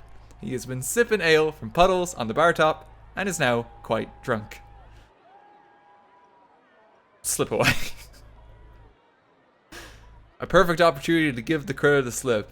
You get quietly to your feet, but you don't quite manage it. At the last moment, Jan rouses himself and flies wobbly back onto your shoulder. I love you, he whispers into your ear. Great. We're stuck with him. Daniel Nelson, thanks for 200 bits. Hey Dan, you keep streaming when I have exams, so I can't stick around again, but it's my last one today, so I'll catch a full stream soon. Have fun, and please give my best wishes to Rihanna while things are rough. Thank you very much, Daniel. Good luck in the last exam, and I'll be sure to let Rihanna know. Colorman as well, thanks for 200. ART, long time no see. I watched your latest YouTube video, and in the recommended, I saw a bunch of toy review channels. Now I have to burn my Google account. Thank you. No problem, buddy. Isn't YouTube just such a flawless platform with no flaws whatsoever? Hi, I stream on Twitch. Okay, let's go further into town. You head out of the tavern and turn a corner to find a group of girls standing by a signpost pointing to the crystal waterfall. They are tripping up their elders as they pass and giggling. Ask them about the waterfall. You stop by the group and ask them about the waterfall, but they are too distracted by Jan, whom they delight in poking, tickling, and generally cooing over. After a few minutes of asking them about the waterfall, you give up and walk away. One of the girls calls, "Come back." Another shouts, "The water is good for you." Jan sighs, already missing the attention, but comes back to rest of your shoulder. Okay, let's move on. You leave the girls to their snickering. I can find an inn, or we can visit the waterfall. Let's check out the waterfall. You go back past the girls and head up a path that climbs through a crack in the mountainside. Soon, the air is filled by a thundering. It's quite a climb, but eventually you turn a corner through a narrow cleft in the rock and catch your first glimpse of the tall, natural waterfall, plunging down from the cliffs overhead. Large crystal stalactites hang down either side of the water. There is only one path to reach it, winding up the rock face, and it passes by a small hut where a ruffian is collecting money. Okay, push my way past, greet the ruffian, turn back, or ask Jan to scout ahead. I can't cast any magic because I have a Minimite with me. I can't cast magic. That's not how it works. A Minimite means you can't cast magic, if I'm remembering it correctly. Okay, Jan, you scout ahead. You tap Jan on the shoulder. Why don't you scout ahead? Find out if this waterfall is worth the money. Jan looks uncertain but agrees. Alright, but I'll be quick. Don't think you can get rid of me just like that. I can catch up. Let's just push our way past. You barge your way past the ruffian, knocking him to one side. He falls down into the dirt, shouting ineffectual curses. There is a buzzing at your shoulder as you catch up with Jan. Oh, so you decided to come anyway, he says. You'll be disappointed. Okay, let's check out the waterfall. Is it Lou Jane? Thanks for the £3. Must you all be so mean? Just seduce everything. It's much better than murder. Also wish Rihanna my best. Thank you very much. Be sure to let her know. You head up to the waterfall, which cascades forcefully into a deep pool. You strip off your clothes and dive into the pool while Jan flinders through the froth. The cool water is fresh and invigorating, and you feel yourself getting rapidly better. You feel a huge swell of confidence. Coming here is the best decision you have made. Wait, this water cures disease?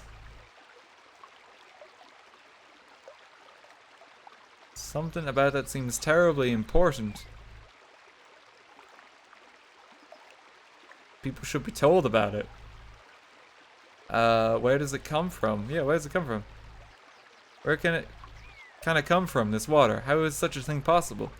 Looking up the sheer cliff face, you can make out nothing beyond a slight shadow hovering at the very edge of the precipice, like a gigantic spider waiting to jump. Whatever it is, it must be a place of great power, a place to be sought out, or a place to be avoided as one might avoid the plague. Now you can move on, refreshed and ready for the night.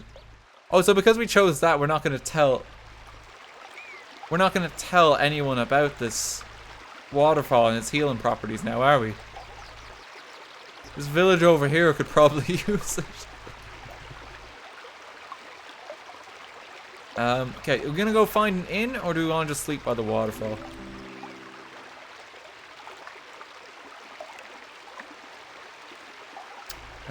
Oh, no, I don't want to rewind just yet. Nick, thanks for the £13. Love the voices. Thank you very much, Nick. I'm doing my best.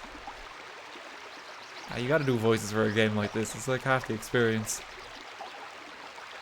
People are saying go drown Jan. Wow. Let's sleep here. Sure, why not? The idea of going back into the village now is unappealing. You're refreshed and calm, and the scenery here is beautiful and peaceful. Getting out of the pool, you dry off, collect your things, and head off into the trees to find a spot to rest.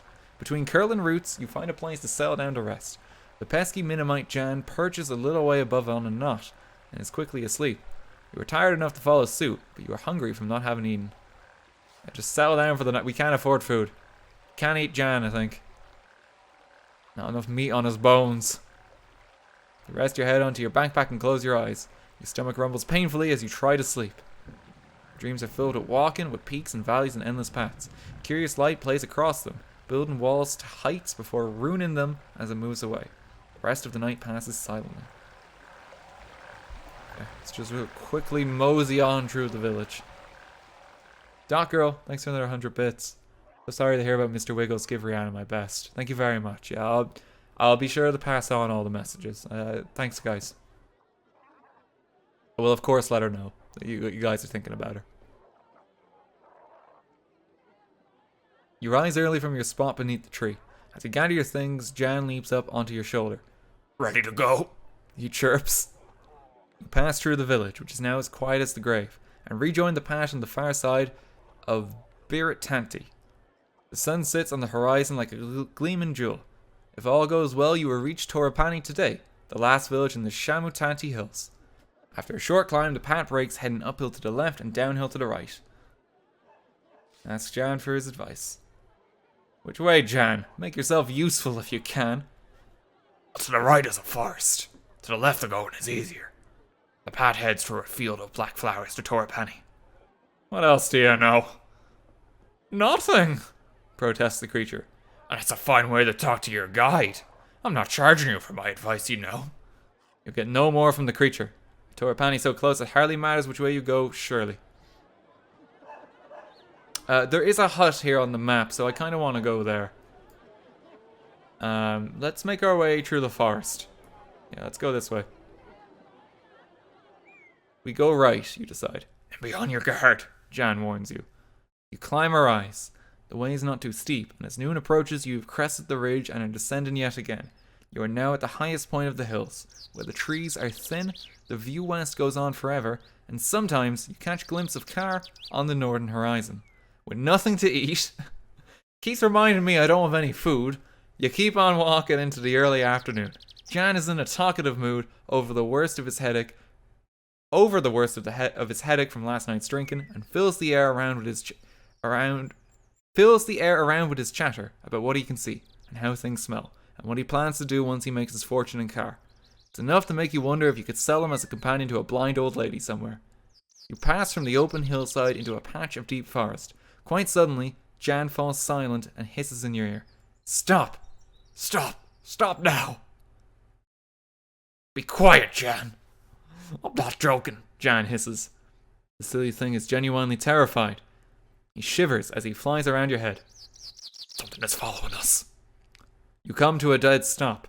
Jan is right. Something is moving through the trees behind you. A moment later, a point of steel has emerged from the darkness between two trees and touches your neck. Oh god, who are we making this guy? What voice haven't we done? Oh, you seen me. Whispers a voice. I know it. Let's look into the darkness. You peer into the darkness of the trees. Nothing, just shadows. And then you see, it's a shadow with two eyes. Who's there? There is no reply, but the tall, dark figure of an assassin emerges from the trees. He is dressed head to toe in black, and you have not seen him a moment before, even though he had been standing a mere arm's length away. He wields a sharp scimitar in expert hands. Let's just fucking murder him. Yeah, there we go. Zap. Oh no, Jan is with. I'm dumb. I forgot. I should probably tell you. Jan whispers. Minimites are protected by an aura. It is a curse sometimes, like now, because I can't cast magic while I'm nearby. I'm not leaving while that assassin is there. Jan is the fucking worst. Okay, let's kill this guy. Oh, only a gentle swing. Okay, okay. Let's defend here. Oh, yeah, that was a good call. Okay, so he went all in, so we can probably go a bit gentler. Defend here. Okay, all out. Damn it. Defend here. Defend again here. That's fine. God. Okay, one more. We got him. We're taking so much damage, but we got him down. Feinting left, you sweep a masterful slash. He is off balance and moving slowly, and the blade goes deep. He turns and tumbles, releasing his sword as he topples. I am not so proud as to not admit when I am beaten, He groans. You may finish me if you so choose, but if you do me an honor and use my own blade. Shameful display. The assassin is not dead, but lies on the floor, gasping. We can finish him and search his body or spare him. Jesus, I wonder which of the two we're gonna do.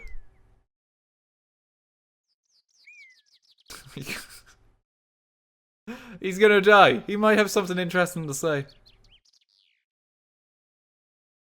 No honor. He's dead. With a single blow, you finish the assassin. He dies with his lips pursed in silent prayer, not cursing you, but commanding his own soul to a better place.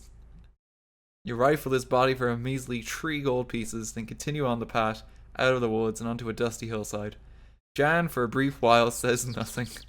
Perhaps he is shocked. But the blissful silence doesn't last for long. Yeah, another character we could have talked to is dead. Pray for healing with the eagle. How much longer do you think we'll be traveling today? The Minimite on your shoulder asks. I'm hungry and tired. We've got such a long way.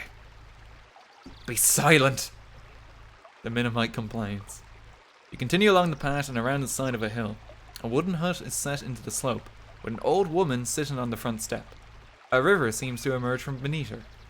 As you get closer, you realize the water flows underneath her house, and the house itself is set on splayed struts, like an insect, straddling the water course. A few paces from the front of the house, the water plunges over the edge of a sheer cliff and disappears. Oh, so this is the source of the magic waterfall. So she's gonna be a good person because she's trying to help the village. Greetings, you call. The woman looks up at you and smiles. Come over here, won't you? She calls. I can barely see you. Let's go on inside. You approach the old woman. She smiles a toothless smile and gets up from the step. Come in, please. She beckons. I get so lonely out here on my own away from the villages. Thank you. You follow her inside and take a seat by a long wooden table. Oh, look, she has like 40 chins. Hurrying to her kitchen, she returns with, oh, I'll bring us some tea, she says. She sounds almost nervous. Hurrying to her kitchen, she returns with 2 large cups. Watch it. Jan whispers in your ear. I don't trust this one. Not that I care what happens to you, of course. Okay, let's drink the tea. You make to sip your tea when the old woman stops you, catching your arm before the cup reaches your lips. Oh, she says suddenly, I've forgotten the pot. She goes back to the kitchen to fetch it. Drink my tea, switch cups with her, or make a run for it. I think I'm okay to just drink the tea, because like she has the waterfall there, so I don't think this is going to be a bad thing to do. You lift your mug, blow away the steam, and take a sip as the old lady returns. The old lady lifts her own mug and takes a deep gulp. Your own tea is gently refreshing. Then she splutters and coughs and grips her side. Oh, let's help her. Something wrong? Oh, no, She replies, trying to smile, but clearly doubled up in pain. Stumbling and almost falling, she staggers to her kitchen and gulps down another drink. When she returns, she seems much better again. I'm not as young as I was, she explains. All the same, she pushes her tea to one side. But tell me about you. You're a traveler. So, was that a test or something? And she poisoned her own cup of tea thinking I might switch her the tea and then hence be untrustworthy. But because I just kind of took the gesture at face value, she's actually going to hear me out now. That was a test, yeah. Okay. Oh, that was a good call then. It was a trick. You're a traveler. Just say yes. Yes, that's right. I'm going in the car. She claps her hands. How wonderful. Such a delightful city. Indeed, you answer. Tell me, on your journey, you didn't happen to come across an old man, did you? I mean, we came across that guy in the tavern who, like, his face had been dragged through the dirt and He looked like he was gonna drop dead any minute, and as ugly as sin. Face not fit to wipe your ass with. So yeah, we did come across one old man. Not just any old man, She insists.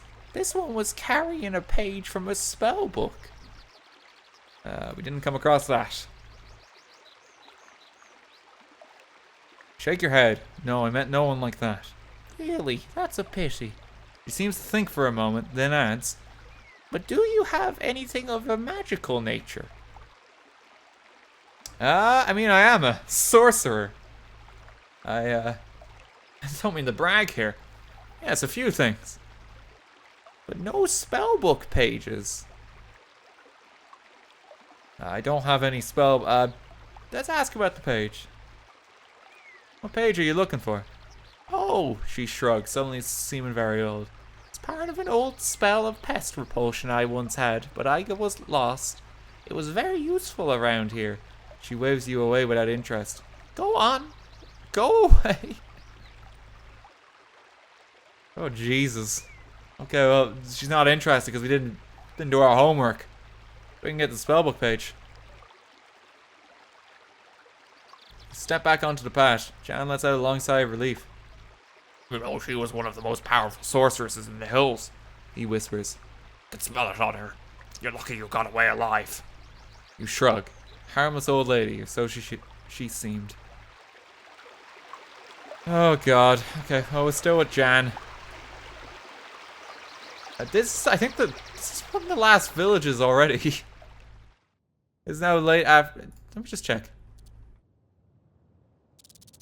Jesus, yeah, we've almost made it to the car. Like, this is book 2. We're gonna be finishing up the first book tonight. We skipped so fucking much. Oh my God, like we beelined through the country. Choose your own adventure. Well, I don't want a long adventure, you know. I got a social life I gotta get back to. Oh, God. Colorado, thanks for 200 bits. This is probably the one time RT trolls everyone and lives. How many books are there? There's 4 books. And how it works for the games is that it actually carries your progress between games.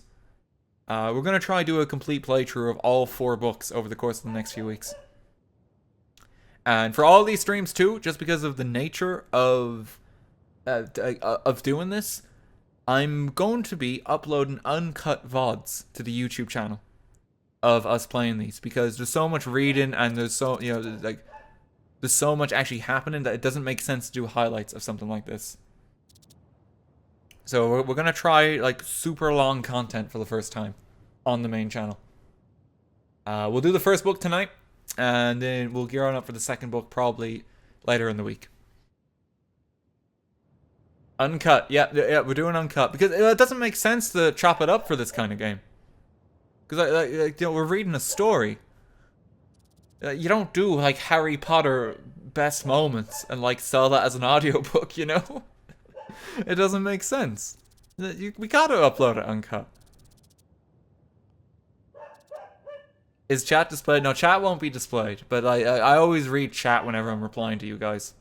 So it'll be okay. More places to put ads. No, don't. I'm not gonna go overboard with the ads. Don't worry. I'm not like that. It is now late afternoon. You pass over the brow of the next hill, and below you is the village of Pawnee, slung from one side of the valley to the next like a flood barrier. Oh Jesus. Waymond Crowder with the 10,000 bits. Finally get to see you stream. Time zones are super inconvenient. Thank you very much, man, for the 100 fucking quid. That is incredibly generous. Hope you've been enjoying the stream. King, thanks for 100 bits as well. Are you planning on doing a charity stream anytime soon? I can't confirm anything yet. I can't really say anything more on that. Hoping to do something though. Okay, let's observe it. Torah is a village of the Svin, an aggressive-looking race of man-orcs. You might expect their village to be rowdy, but it seems strangely quiet. Go into the town. Still, there is no way around it and it's too large to destroy with a fireball. Ugh, they're onto us, chat. You'll have to go through, and there's no fireball big enough this time. Okay, in the Torah, Pawnee. You enter the village. There's a definite air of depression hanging over the place. The Sphins are going about their business, slowly and miserably, and pay you no heed. You sit yourself down in a tree stump in the very center of the village to consider your options. Find an inn to rest. There are 3 inns in the village, but 2 are closed down, their windows boarded, and their thatched roofs rotten through. The third looks a little better, but at least the store is open, and the smell of well-cooked food drifts on out. From a sign by the doorway, it seems that food costs 3 gold pieces, and a bed for the night costs 5. Jeez, like, that's expensive. I'll get the food, but then I'll just sleep outside. We gotta go park bench lifestyle the next while. We can't really afford to sleep in the inn. You push open the door and step into the dim interior. A rat scurries over your foot and disappears into a corner. An elderly Sphin lady, bent double, stands by the counter, tapping a long curved fingernail on the bar top. So, these are the Sphin. What voice do we give to the Sphin? What voices haven't we used at this point? I've even got the nerd voice in, so I can't recycle that one. I can do like a throaty voice, but that will hurt my throat if there's too much speech.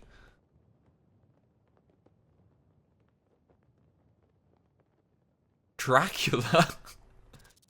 What do you want? She snaps. Just a meal. You count out 3 gold pieces, but don't hand them over yet. What are you cooking? Rat brought, and if that's not good enough for you, I want to suck your blood. Rat brought, and if that's not good enough for you, you can give up your hopes of better. That's my best Dracula. That's not a good Dracula, is it? I wish Stuart was here. He jerks a fingernail towards a dark back room. Go true, and I'll bring it to you. It's falling apart. Give me another voice. Give me another voice. I need another voice. Dracula ain't working. Dracula is dead. Homer Simpson. But Marge, Rat brought, and if that's not good enough for you, you can give up your hopes of better. That's not really Homer, is it? Elmo? Rat brought, and if that's not good enough for you, you can give up your hopes of better. Oh no. Go true and I'll bring it to you. Be quick about it, crone, you reply, and go through into the back room and gratefully put up your weary feet. Jan flits over to perch himself on a window ledge and meticulously cleans his wings with his fingertips. The meal, when it comes, is nourishing enough, and you needed it. Once done, you turn to leave. You a traveler, then? The crone calls before you can leave. Is that it? I don't want to talk to you. You ignore her and head out into the street, intending to find somewhere to sleep under the stars. You walk out past the borders of Torah Pawnee and settle down under the trees. It is a quiet spot and you are tired. Time to rest. Put your head down and try to sleep. Perhaps you manage a minute or perhaps an hour, but suddenly you wake, certain that something is moving in the bushes nearby. Show yourself, pretend to be asleep, arm myself. You stir up and unsheathe your sword, but there isn't a moment. Out of the bushes on either side, 5 figures leap forward, each grabbing a different part of your body. Your ankles are held, your arms too. The sword is wrenched from your grip. We got him! Cries a Sphin voice. Then they are hauling you boldly out of the thicket and along the path back to the village. Jan clings to your shoulder, refusing to be shaken free. Where are you taking me? Sphin's carrying you give no reply. Then you reach a low hut on the edge of the village. You are set down, carefully. You got fucking captured in the village of the Elmos. The door is slammed and locked. A moment later it reopens and your possessions are thrown inside. You quickly look through them, but everything seems to be in place. Let's try sleep here. A few more minutes pass with no more movement. Figuring they will probably now wait until daylight, you put your head down to sleep. Your dreams are filled with grasping hands and long dark nails scratching at your flesh. And however much you toss and turn on the floor, you cannot quite get them out of your mind. Jesus, we're not having good dreams, are we? Squidly, thanks for 200. Please try not to be too hard in your voice for this game. I'm not making that mistake again. I'm not gonna like do... There's certain voices I know just completely like rip my throat to shreds. And I'm not gonna do those ones. Daybreak. You are still alone. An hour passes before you hear any noise outside. And then the door to the hut opens and 5 Sphinx come in. They drag you roughly out and across the street to another hut, where an old man with grey hair sits. He is wearing outlandish, colourful robes. My name is Proceus, Chief. He slaps his chest twice. Elmo apologizes. Then he bows, brushing the dust on the floor with his ludicrous sleeves. Tell me what you want, Elmo. He holds up a hand. First, he waves to a menial who brings in bread and milk. Eat up. Methodically, you bolt down the meal. It does not seem to be poisoned and it nourishes you. The bowl is removed and the chief squats down in a pool of clot, his face in a scowl. Jan cowers under your own cloak, hoping to go unnoticed and quiet for once. Elmo has need of you, and your strength. I will kill you. No, I fear. Elmo kill you. Elmo's daughter, Elmo's child. She is taken. Offered to a terrible demon. Below.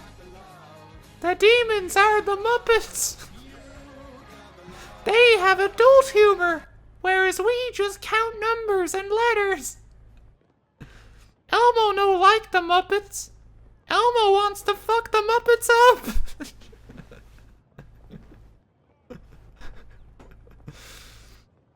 She deserves it. The chief looks at you with level hatred. As to you, now, kill the demon and save Elmo's daughter. You have reward. Or Elmo kill you. He shrugs. It is time for you to make a choice. Say for yourself. He gestures the other Sphinx, who, still taking no chances, grab you by your arms and haul you to your feet. A crack in the ground. The Elmos have got us. We're going further in. You are led along a short pathway through the forest to a crack in the ground. One Sphinx has brought a rope and another a basket. They are preparing to lower you down into the pit of the earth itself. You will pay me richly for this. The Sphinx nod. The chief replies. We Elmos are poor, but we will try. The Muppets take all our funding these days. Good. Watch the darkness.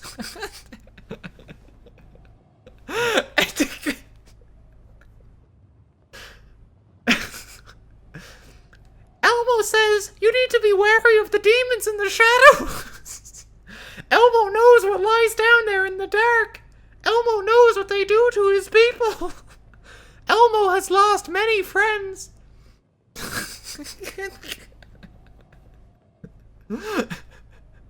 There's the thought of Elmo just warning you. Watch the darkness. Oh, God. From your shoulder, Jan murmurs. We're in trouble now. He shivers. You hit the floor with a thud and peer into the darkness. Your eyes can make out nothing, but a slight breeze suggests an endless space in all directions. You are blind, helpless, trapped. Something clatters to your feet from above. One of the Sphinx shouts something down to you. Feel around the ground. You crouch down and feel around your feet until your hand closes on the base of something. Pick it up. It is dry wood torch. Something else falls from above and strikes you on the head. Tinderbox, calls the voice. Fuck you, Elmo. You hurl a curse upwards. The Sphinx, despite their concern over the missing tribe member, laugh. Wait, wait, hang on. Okay, this is okay. Display capture off for a moment. This is too perfect.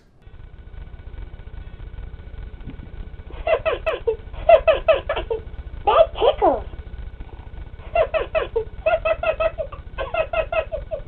Oh boy. That's them laughing. They're being tickled. Okay, we'll stop that now. Oh. Wait, have we lost the stream? Game? Uh-oh. Don't tell me Tickle Me Elmo is gonna crash the game.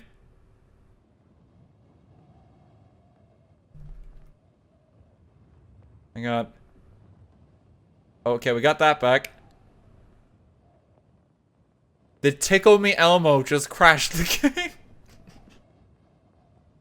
Oh no. Oh, thank God, we're good. Oh, I just need to press a button. Elmo has come for you. Elmo is here to reclaim your soul. Elmo remembers the pact you made. Elmo will fuck you up. Oh no. Elmo, no. Feel around with the tinderbox. Elmo will remember that. Rubbing the bruise in your head, you reach down and find the tinderbox. Light the torch. You strike a light and the torch blazes into flame. Okay, below. You can see now you're in a large cavern, wide and deep. The far end passageways disappear to the left and right. Through an uneven rockfall at the far end of the cavern, you hear a murmur. Listen by the rocks. Clamber over the rocks at the edge of the cavern to investigate the sound. It is whimpering coming from the other side of the pile of stones. The Sven girl, perhaps. She came in this way, but then the cave-in blocked off her path. You will have to find a way to reach her. I just need to get my alerts back real quick. Hyper Shadow, thanks for 100. Doc Girl, thanks for 100. Tickle Me Elmo will haunt me for the rest of my life. Command Block, thanks for 100 earlier. You should use the Kermit voice or a voice from Rick and Morty. I don't know if I can do Kermit. Kermit, the Frog, Kermit. Yeah, you can always say like Kermit in like a proper Kermit voice, but then it gets really hard. You clamber over the rocks at the edge of the cavern to investigate the sound. Yeah, it gets trickier. Let's go left. You go left and creep slowly into the darkness, ears straining for the sound of approaching threat. All you can hear is Jan's quiet whimper. Oh, fuck, Jan is still here. Forgot. The passage rises up a gentle incline. At the top, a thick crystal seam glitters in the torchlight, and the tunnel ends in a T-junction. Let's look at the crystal. The seam seems to be made of pure diamond. It was no doubt in quest of this that these tunnels were carved. Why is no one mining here now? I fucking guarantee you if I try dig out the diamond, that's how I die. Go left. You walk down the passage for several minutes and slip on some dirt, and the ground beneath your feet gives way. You plunge into a hidden pit and land on something soft. Look around. Uh-oh. Not yet counting your luck, you look around, and sure enough, you are out of the frying pan into the reptile den. You are in a pit of snakes. I don't have magic. I can pray to the eagle. Or I can try something. I don't know if try something else is gonna help here. Eagle, save us. You mutter a quick prayer to the eagle, your spirit, but you do not feel its presence near. Of course, you have called in such help already, and it would not assist you. Eagle, you suck. Try something else. You swing your torch trying to stave off the creatures. Can I fight a pit of snakes? No. No, you cannot. You draw your sword, slash and cut at serpent after serpent. There are hundreds of them soon. The ground is slippery with blood, and you slip and fall, and the snakes are upon you in seconds. You were strangled to death by 100 snakes. Okay. Alright, we're back at the start of the cavern. So don't go left, go right. Here the cave system widens. Pendulous stalactites hang from the ceiling, as if about to fall and skewer you into place. You skirt between them, following a thin, safe path until a side passage opens on the left. Go left. After you take the left passage, after a few minutes walk up a shallow incline, you begin to hear something in the distance, a slow rumbling. Turn and run. No, no, no, no, no! I did actually mean the turn and run there. That's upsetting, because I was worried it was something like this. The rumbling gets loud and your hair stands on end as you see a large rounded boulder rolling swiftly down the passage towards you. The rock is almost a perfect fit for the tunnel and its speed is increasing as you hit it. Pray to the spirit. The fucking eagle. Run. We're dead. Eagle, you suck. What good are you? You've been crushed and ground into powder.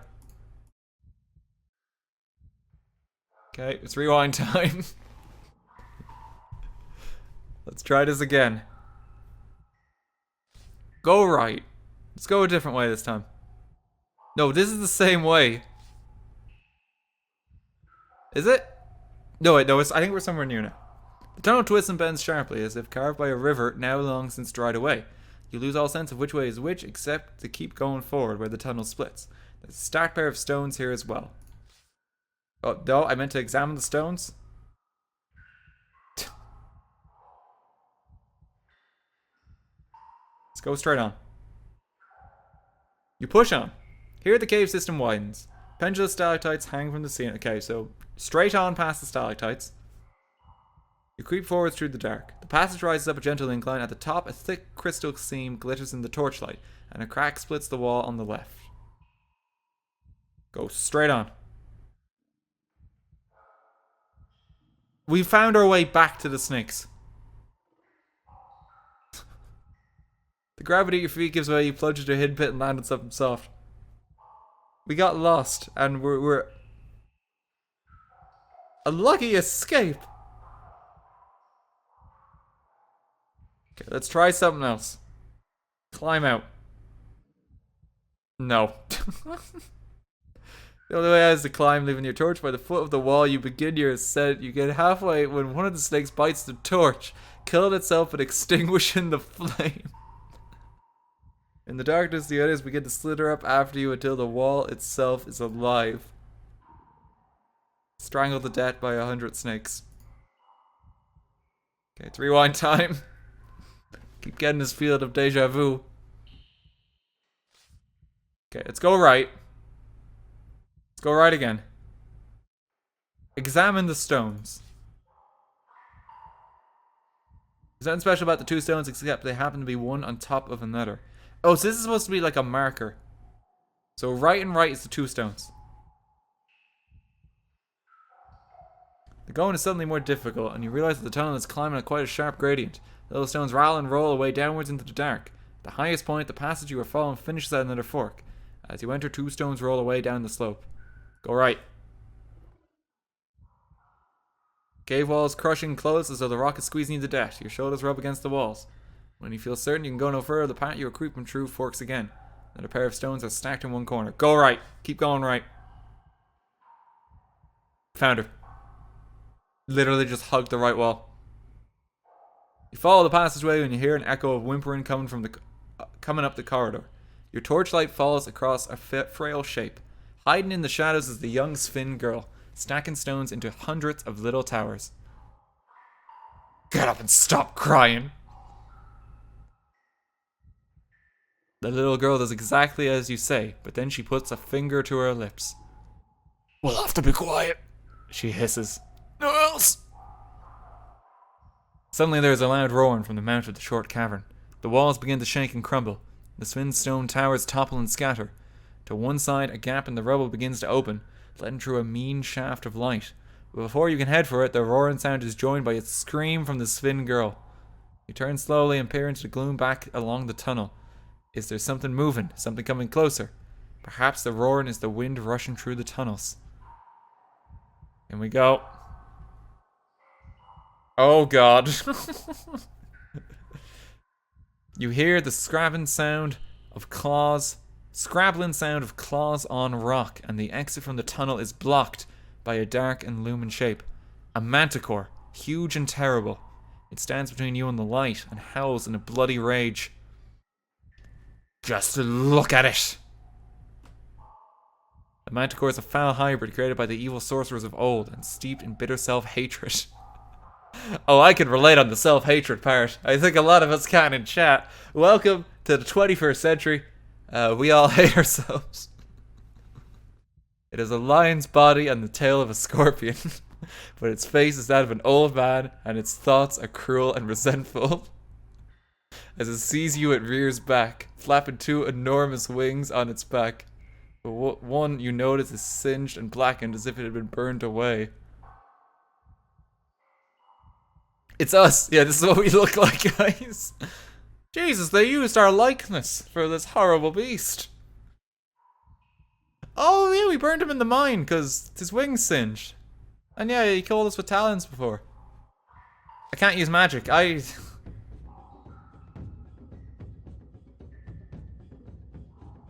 mean, he's slightly injured because I think we heard him before. Get him. Oh my god. Get him again. This is a bad start. This is a...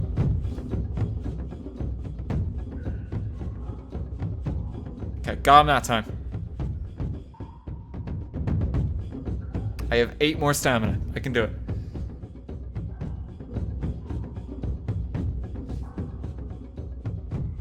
Okay, defend. He's going... I'm gonna go gentle. Take it slow. Defend. Charge up even more. He's hitting with a 4.5. I'll hit him with a 4.9. Oh. Hit him.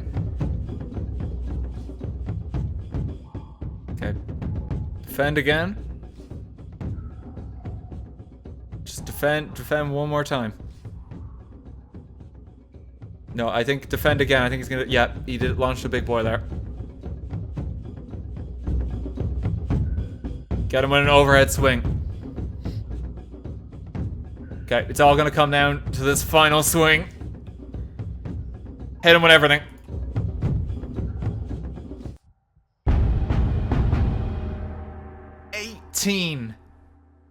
Stamina lost. Charging forward, you rush into the manticore. Your sword blade seems almost to be possessed. It finds its way past the manticore's sweeping claws, through its thick hide, and down into its ancient, cruel heart. For a moment it howls loud enough to make the walls shake, and then everything falls quiet. We did it. The only noise in the chamber is the hammering of your heart and the quiet breathing of the Sven girl. Then the Minimite breaks out into a loud cheer, whooping and punching the air. You bow to him. Thank you. The Sven girl murmurs, then tugging at your arm. This way. She leads you towards the light, through a gap in the rocks, to a pool of sunlight in the first cavern. Escape. Get us out of here. You wave the torch, hoping to attract attention. Tell the girl to call up. Girl, call to your father. The Sven child nods mutely, then bawls to the top of her lungs. Rosius, I'm here. Then something drops down. A rope with a basket on the end. The girl first! Calls a voice from above. That would be Procius. Help the girl in. You lift the girl into the basket and call up. Haul away! The Svens give a great cry and begin to pull, and the basket starts to slowly rise, spinning as it goes. The girl waves to you as she disappears up in the sunlight. Then she is gone. Minute passes, nothing. Wait. They've left us to die, Jan whispers. They've left us to die. Jan whispers, shivering on your shoulder. Another minute, still nothing. No sign of sound or movement from above. That treacherous curve process has betrayed you, clearly. The tunnel echoes very slightly. A noise from the depths. Perhaps the manticore was not alone. Wait a little longer. Settling down in your pack. You can imagine the celebration going on above ground, the tears and grateful reunion. No surprise they lose track of you, down here in the dark. And then, sure enough, the basket and the rope tumble down. You clamber quickly in, and they haul you up. Above ground, the chief himself helps you out onto the grass. His daughter is with him, clutching his hand. My daughter tells you fight bravely, he says. For that Elmo is grateful. I invite you with us, back to Pawnee. Will you come? I mean, we only have 1 stamina. We have to take the Elmos up on their offer. Or, like, we're just gonna die. You will take what you are offered. You nod. I will come. As you enter the village, it erupts into celebration. Oh, Elmo's not looking too good.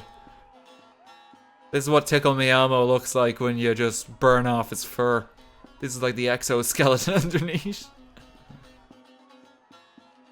You are given a place to stay and recuperate from your long journey. A visit to the healing priest treats your wounds, and when you emerge, it is to find the village, before so somber and silent, now in full life. Flowers are tied to every rooftop, and bands of Svins are playing music on long, strangely shaped lyres. Find a quiet spot under a tree to watch the festivities, drowning your demons in glasses of thick blood wine brought to you by the children. These animals are crazy! At night you sleep heavily and rise the next morning to continue your journey. The chief meets you before you go. Elmo thinks you are rude, he declares. But we Svins pay our debts. He presses 2 gifts into your hands. A pouch of 10 gold pieces, a fortune for a place like this, and a key. This opened the South City Gate of Car, he tells you. I hope it is use. Okay, see you later, Elmo. You take your leave. The path winds away from Torah, Pawnee, and soon you are on a downward slope, away from the Tonti hills, through stepped rice fields. And as you walk, you feel the peace and emptiness of the wasteland for the first time. Enough of these villages with their petty squabbles and nasty inns, and their people who look like dirt, and those peasant birds they have, and the women they keep locked in cages, and those witches who try to poison their own tea, and their Mennonites. There will be rich pickings in Car, and beyond that, there is nothing but the true emptiness of the backlands. In the distance rises the wall of a great city, the first true stonework you have seen since you left home. From your shoulder, you feel Jan hop away into the air. I didn't mind the manticore, he hisses. But this place I'm afraid of. Take care, you'll need it. Then he buzzes away into the sky and is gone. He fucked off. You're not exactly sorry to see him go, but you wonder if you'll ever see him again. Not particularly. I am happy to see him go. I hope he dies. Immediately. And painfully. We did it! Your journey through the Tonti hills is completed. Along the way, you have made no useful friendships, but have been given the key to the gates of Car. You've collected 1 magical artifact, a pouch of sand. You are still armed only with your original sword, and have no rations and 16 gold pieces, and a spell book.